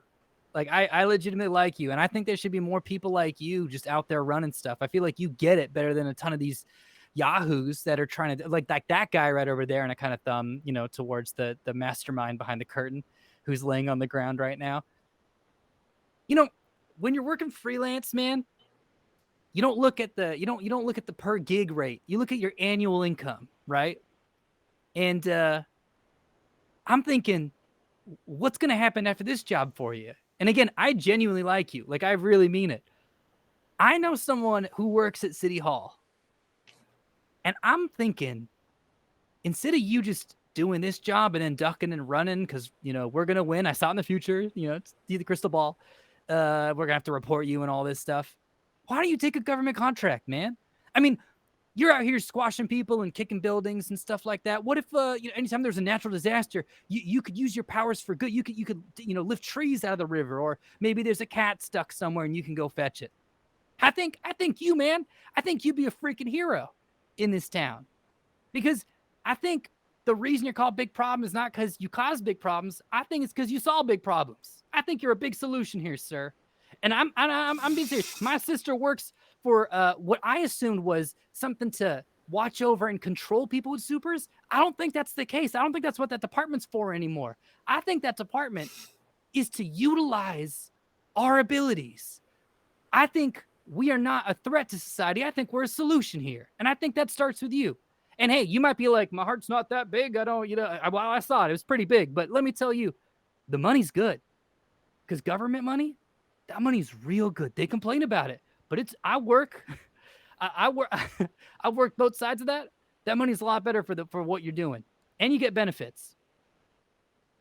Beyond, make a willpower roll. Great. Don't forget about that pool of community determination, my friend. There's 1 point of community determination, and Vion, you have 1 point. I think I burned both mine, actually. No, I gave you one back. Because, oh, that's right. Yeah. For that, I will use my personal one, my point of determination for this. I'm adding a 2 on top of that. So it's going to be 6 plus roll. That's going to be a total of 11. Big problem. Ooh. Okay. There's a marginal success. So what I will say is big problem. It's like, you talk some fancy talk. I would totally kick your ass right now if I could touch anything. I know. Well, I like what you're saying. Frankly, I don't really believe it. I don't think the government's going to be hiring me to do anything with my record. That being said, I don't think there's much more I can do here like this. And he kind of, hey, Pipe Dream, you still here?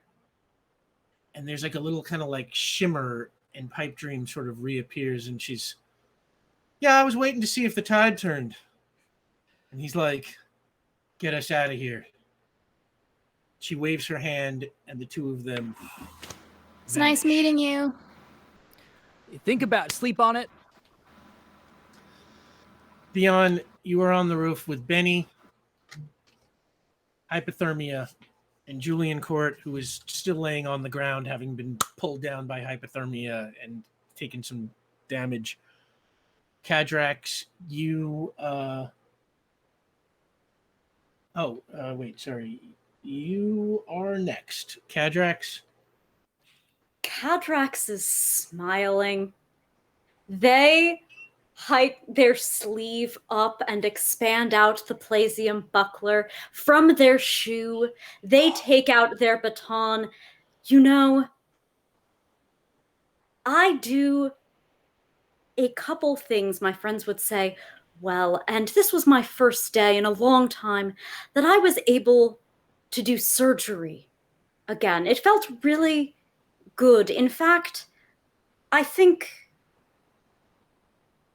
I would like to do that.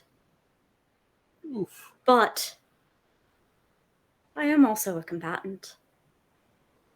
Shall we? You're attacking him with the Plasium buckler. There is a beat. Cadrax allows for a beat where he can reconsider this. Because they have fought before. He puts his dukes up. Oh, good. Dive of the Valkyries, punch into his face with a buckler. Let's go. Give me a prowess roll. Just leap off the ground with flight and into the face. Let's go. Nope, into the tray you go. Oh no. Let's see. That's a 5 on the die plus buckler plus 1 is 13? Okay. That is a major success.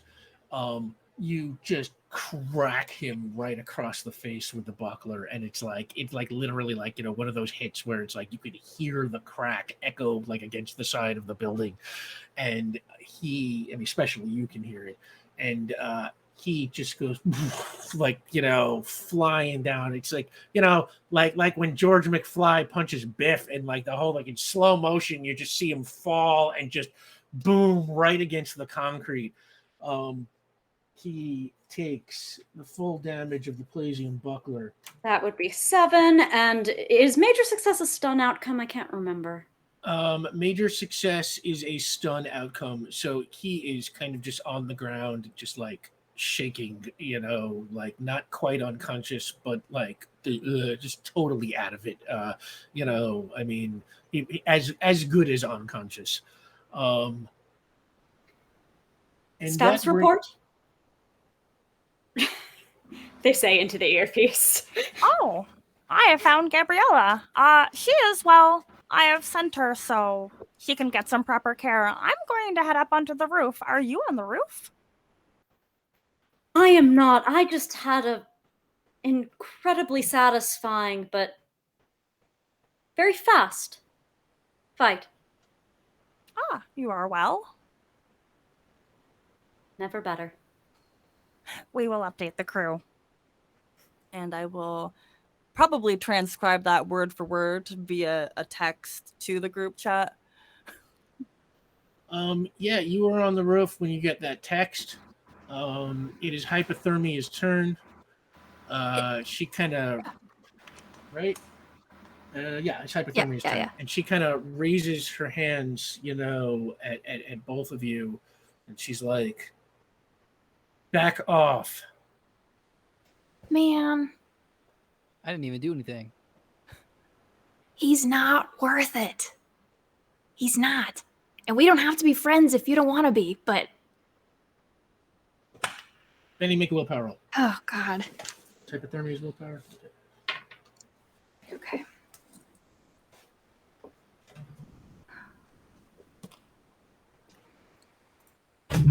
That's a 9? Do you want to use community determination? Y'all want me to? I will if you Burn, It's a burn, finale. baby, burn. All right. Look. Stubborn. Stubborn as a mule, fiercely loyal. Let's say fiercely loyal.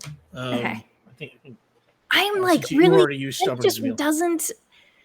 I don't want to be enemies with other supers. We're in the same boat. Like I don't need to be friends with them, but like I don't need us hating each other either. That's a weird loyalty that I think she's discovered recently. So that's an 11.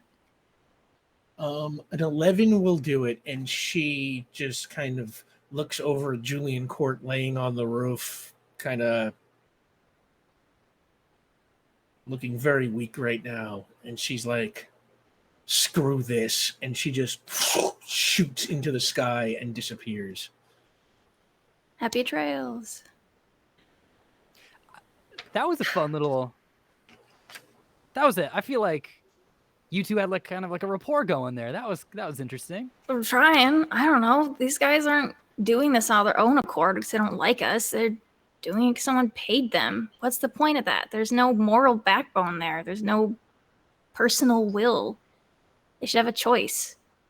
Do you think Ulez would be able to get into Mr. CEO's accounts and get them the rest of what they're owed? Maybe double. I kind of look over my shoulder at him. Maybe triple. How are we feeling about that?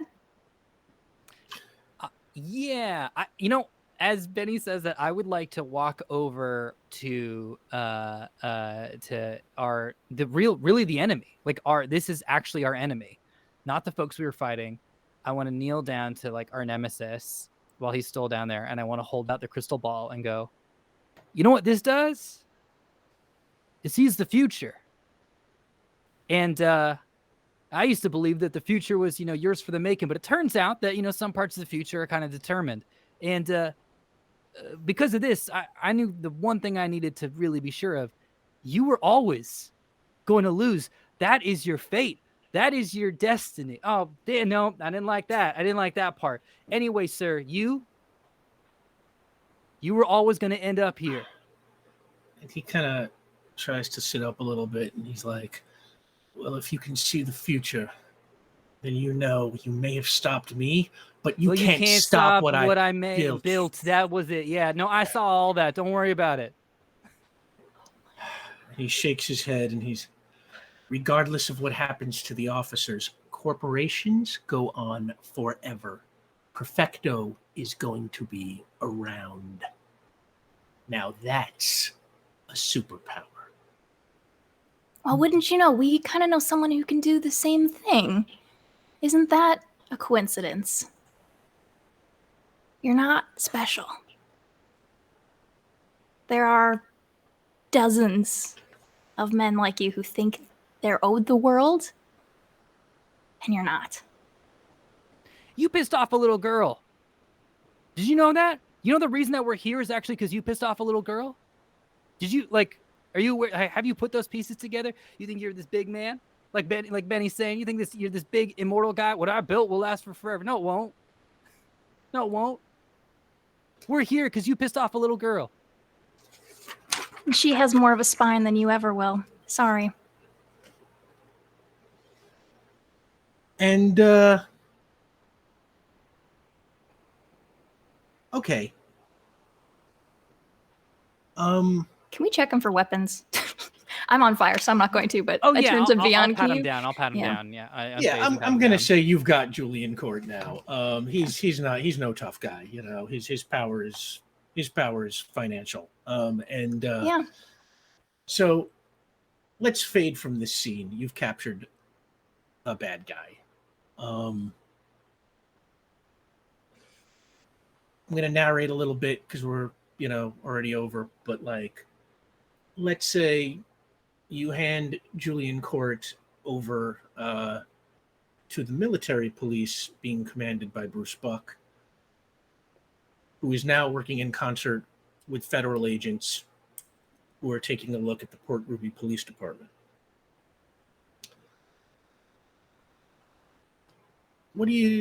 Anything you want to do that night? Let's say I really do want to see if we can get all of them paid. With a little note. From us.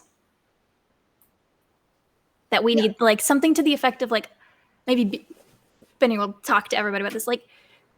I don't know. I think we need to build a foundation of solidarity with other people like us. People who want to use them are never going to be loyal to them. We can be, though. Even if our, stuff doesn't align, can at least show them that we care in even some weird way. Mm-hmm. Well, Liz, if you want to do this, we're going to just say you all are back at the detective agency right now. Perfect. Give me an interface roll. And you can we're apply using your that badass computer. Yep, you can apply your bonus. It looks so cool. Yeah, it's got a green plastic shell and a kind of old crappy monochrome green monitor for some reason. 14. Yeah, well, that'll obviously do it. One of the highest rolls that I've done. You seamlessly get into Perfecto's computers, and you are able to track back through Julian Court's systems to find the bank accounts where he deposited the original down payments that he sent to Dennis Sartori, who you know is a big problem, Mia Keevan, who you know as Hypothermia. You figure out Pipe Dream's name is Camilla Hop, and Clip's name is Bobby Yun. And you You see the amount of their down payment. Let's say they each got $500,000. And how much do you give them? He's got money to spare. Oh, yes, there is a large sum, and there are many accounts, a couple of offshore ones that I can probably access as well. What do we think? We leave him with a bonus and Oh, a little note? yes, we think that is brilliant. And then with a wave of their hand on the computer, All right. we transfer the funds. Oh, leave him the salary of the lowest paid employee at Perfecta. Oh, we like that idea. Where should we move the other funds to? Do we know anyone who is in need? Gabriella. Yes, She deserves reparations. we think that is brilliant. I'm sure there are a lot of people. You know, I don't think it'd be a bad idea to sort of pool it into a defense fund for other folks who've been set up and might need to hire a lawyer Yeah. for their Oh, cases. We work with Reeves. Maybe she can help us set something aside. Yeah, I mean, you know, if we were easily framed like this, who's to say that other folks aren't? Yeah. if I had to put a name to this place for the money, what would we call it?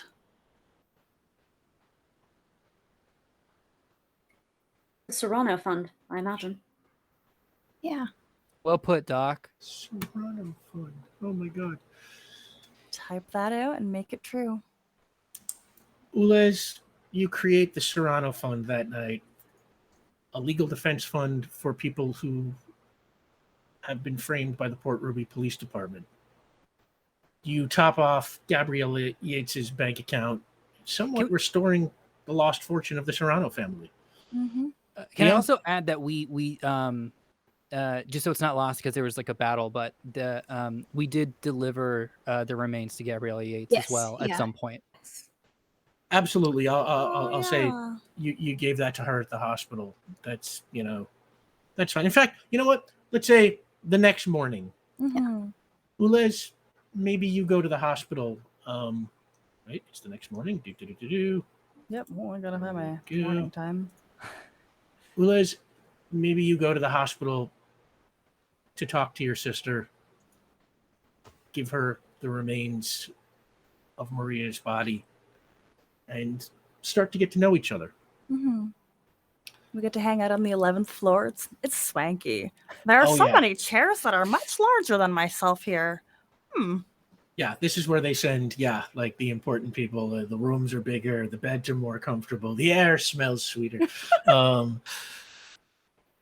Benny, you get to sleep for a day finally. Oh, I need so much sleep. Yeah. Cadrax, what do you think?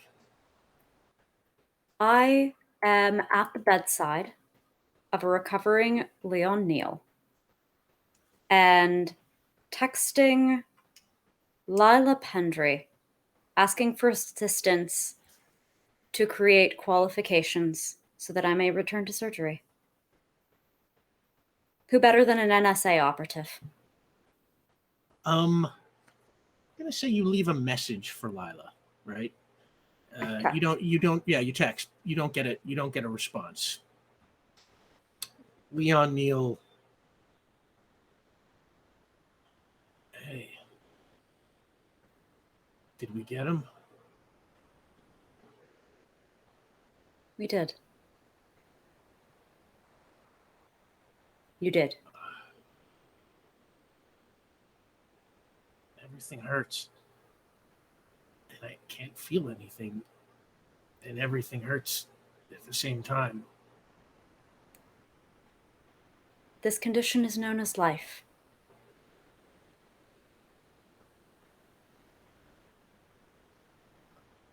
And just those few words kind of seem to have sapped all of his energy. But you sit with him for a while. Vion, you were at the detective agency. You get a text from Ann Witt. It says, good thing you had that mother energy drink container. The police searched my desk. They would have found the recording. Guess I owe you one now.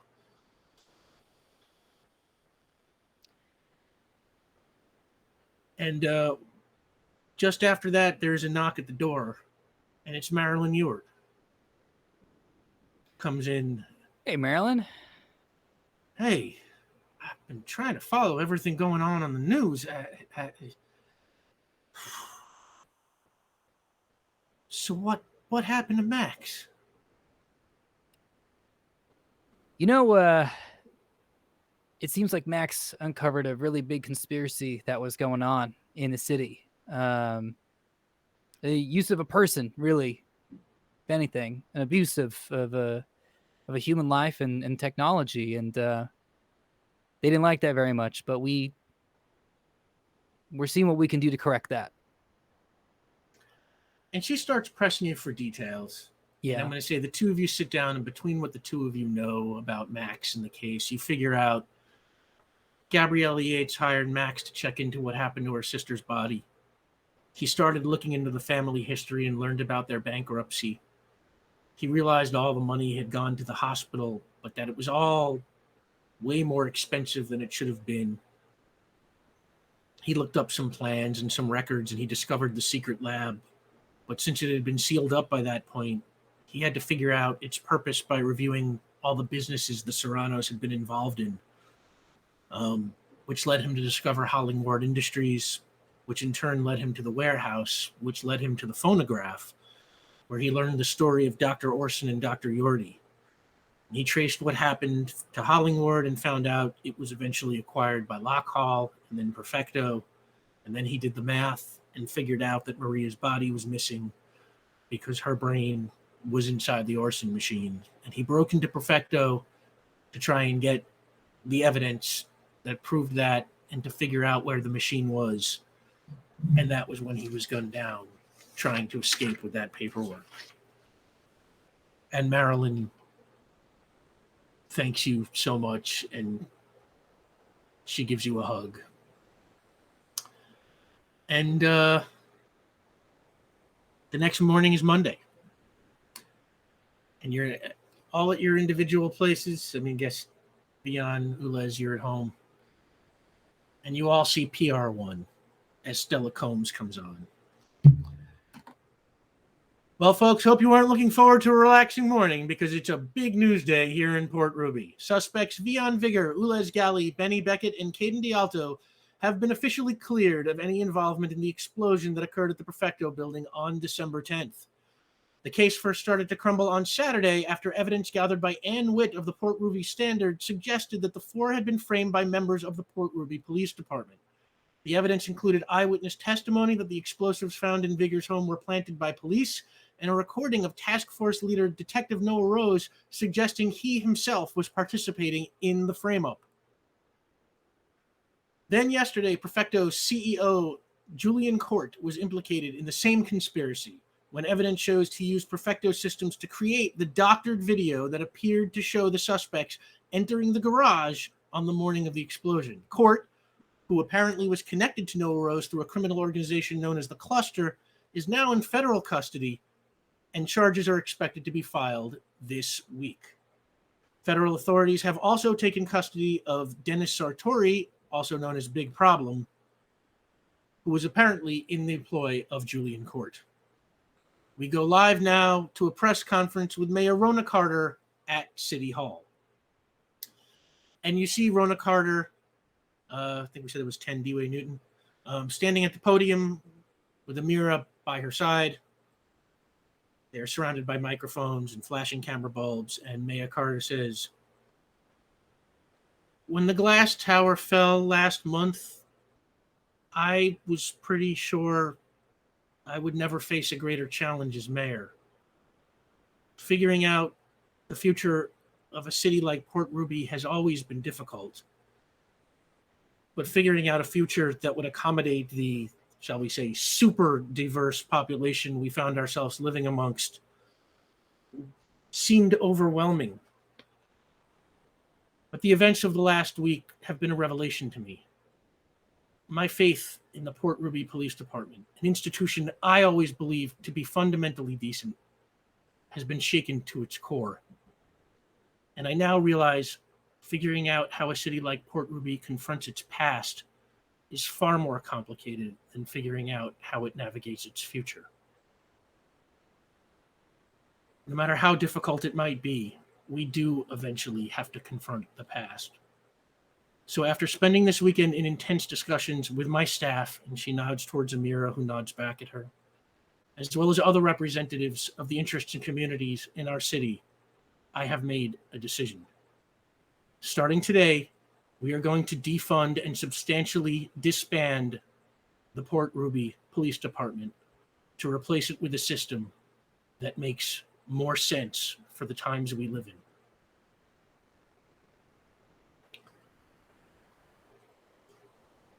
And Benny, as you're watching this on TV, you get a text.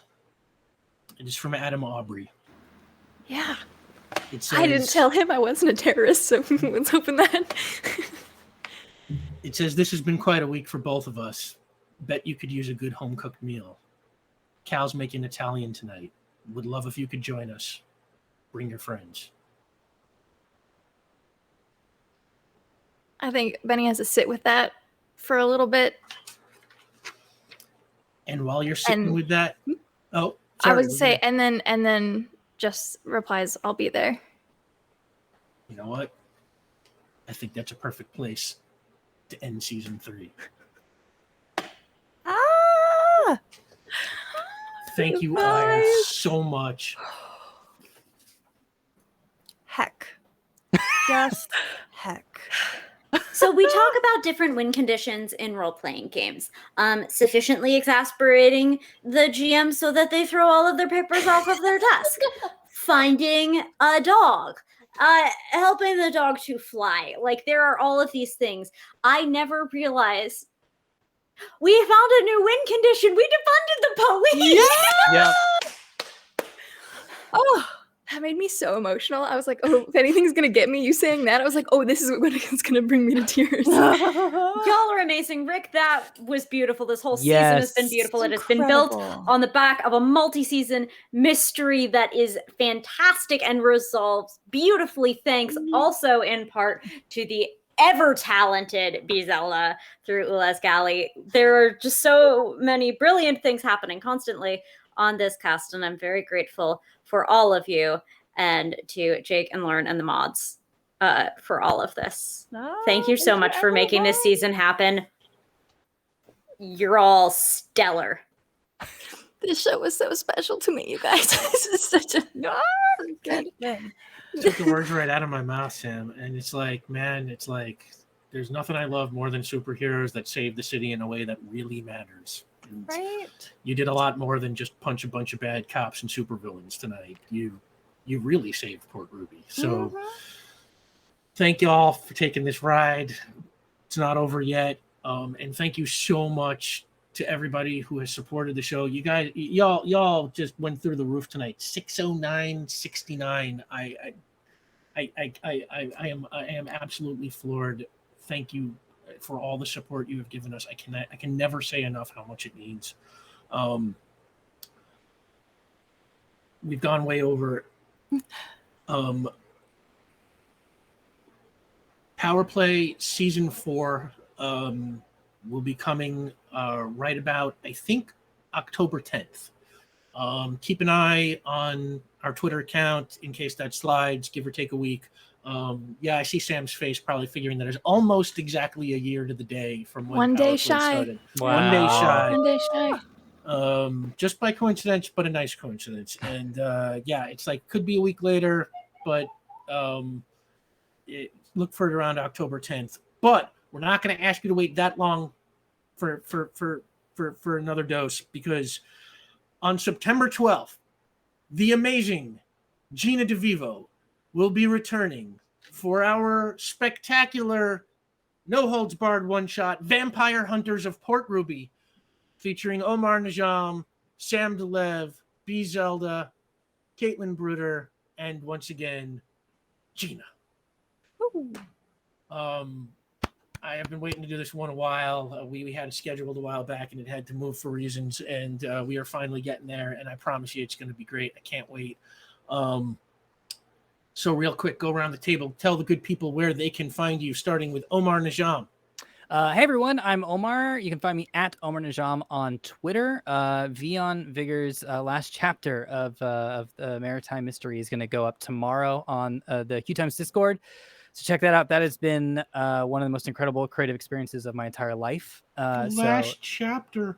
I know. I really can't believe it. I really legitimately can't believe it. So go check it out. I'll put more words. There's like I'll put like a epilogue or something where I can put more of my feelings in there. I want to say two quick things. Again, I just want to say thank you for having me on the show. This show is absolutely incredible. The seasons have been incredible, so thank you so much. Rick, you play the most scary people I've ever met, and yet you're the nicest man. One of the nicest people I've ever met, and I met Mother Teresa. So go ahead and put that in your pocket. I will, in about 15 minutes, I'll be hopping onto Dale's stream, Our Own Destiny, to talk about Jumanji, the film. So go and check that out at Daily Dale. I'll be hopping on in just a few minutes. And the last thing I want to say is be kind always, but kindness starts with yourself. So keep that in mind. Thank you for being on the show. I can never overstate how much you bring to the table. You are, I mean, I tell everybody this. B will tell you when I first told B who was in the cast. Omar glows, and you talked him up a whole lot, and Omar, you have lived up to those expectations. Oh my gosh, Rick set them high. Yeah, dude, Well, you radiate kindness, and thank you you for being a part of this. If you want to see me be mean, I will be on Dale's stream being mean to her later. So yes, you radiate kindness, except when it comes to Dale, in which case you are quite a stinker. So no, we love Dale here. Be nice to Dale. Caitlin Bruder. Hi, I'm Caitlin Bruder, and I've been Benny Beckett and also very emotional. You're all amazing. I'm just so happy to be here every week. I'm gonna once for the final time this season promote tell everybody to go check out stopline3.org, the number 3 and like the numerical 3. They've made some really good progress. Apparently there's pressure coming down from like to the president to pressure him to revoke the permits to line 3. And so we need to keep pushing, call your representatives. There are scripts available online from a bunch of different people of like telling you who to call, what you can say.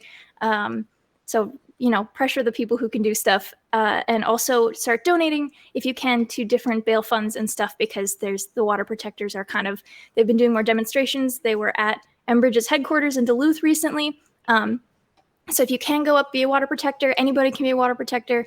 All that info is on the website. And if you can't be there, there are still ways to support their whole movement. So stop line 3, stop the black snake. Caitlin, you too. Thank you so much for being a part of this show. It's like you are a good person who cares about stuff, and it comes across in Benny and every game you play.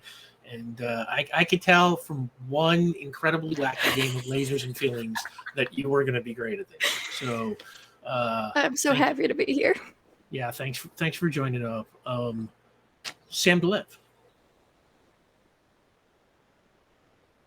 Hi, I'm Sam Delev. I have been Cadrax Eversinger and will continue to be Dr. Cadrax Eversinger. And when I am not this particular alien on Earth, I'm a role-playing performer, variety streamer throughout the Twitcher net. We don't need to speculate about my humanoid status in that role. But you can go see all of the places that I do very human things. Twitch.tv/Delevely, DELEVELY. On Twitter, @Tchaikovsky, you get to find out about all the one-offs I do. CHAIKOVSKY. Remember, police can be defunded everywhere. Damn straight. Yeah. Never. Sam, while I'm going down the line, you are like family. That's where the teasing comes from. Oh my goodness. I couldn't imagine doing the show without you, so. You'll never have to. Oh. And yeah, the heart of this season, B. Zelda brought so much to this table. Y'all, I've never tried to play a character that has feelings. I always default towards smashy smash. Let me deal with my problems by punching them. And having to navigate that and grow with a character that didn't know Earth and try to like learn as they learn and love the things that they love. It has been a roller coaster, but like a little ladybug kind of roller coaster, like a kiddie coaster. But it's just been so lovely because there have been ups and downs. But like from Ulez's perspective, they're just so gentle. So thank you everybody for giving me the opportunity to perform that because it's been incredible. And with that being said, I am, as always, your busy non-binary B. You can find me on Twitter as @B_Zelda, podcaster, streamer, community manager galore. Follow me to check out the stuff that I do. Thank you so much, B. Honestly, I am so happy that you decided to take a chance and do something different for the show because Ulez Galley is one of the greatest characters ever. And yeah, all four of you just, yeah, you saved the city, saved this show.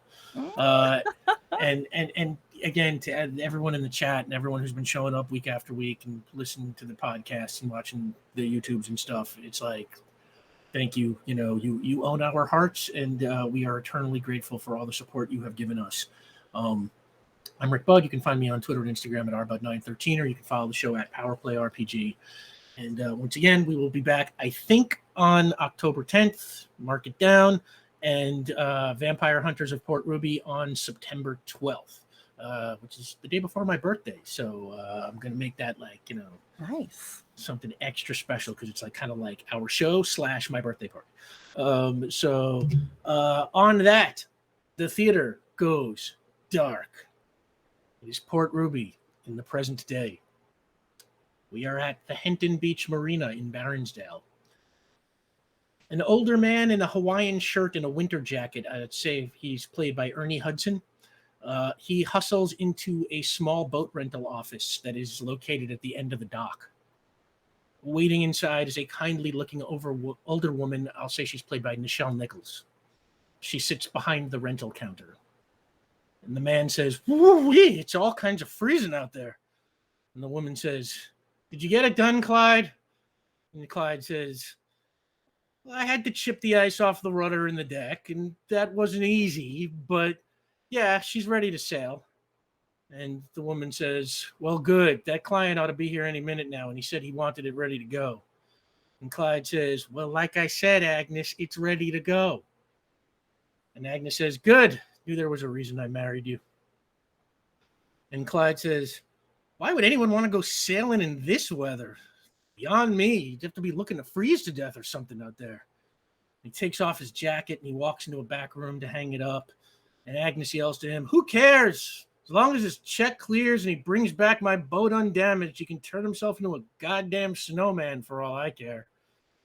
And at that moment, the door opens with a jingle and a man enters. He's bundled up in a heavy winter coat and thick gloves and a ski mask. And Agnes just stares at him and the man says, "I assure you I won't come back as a snowman."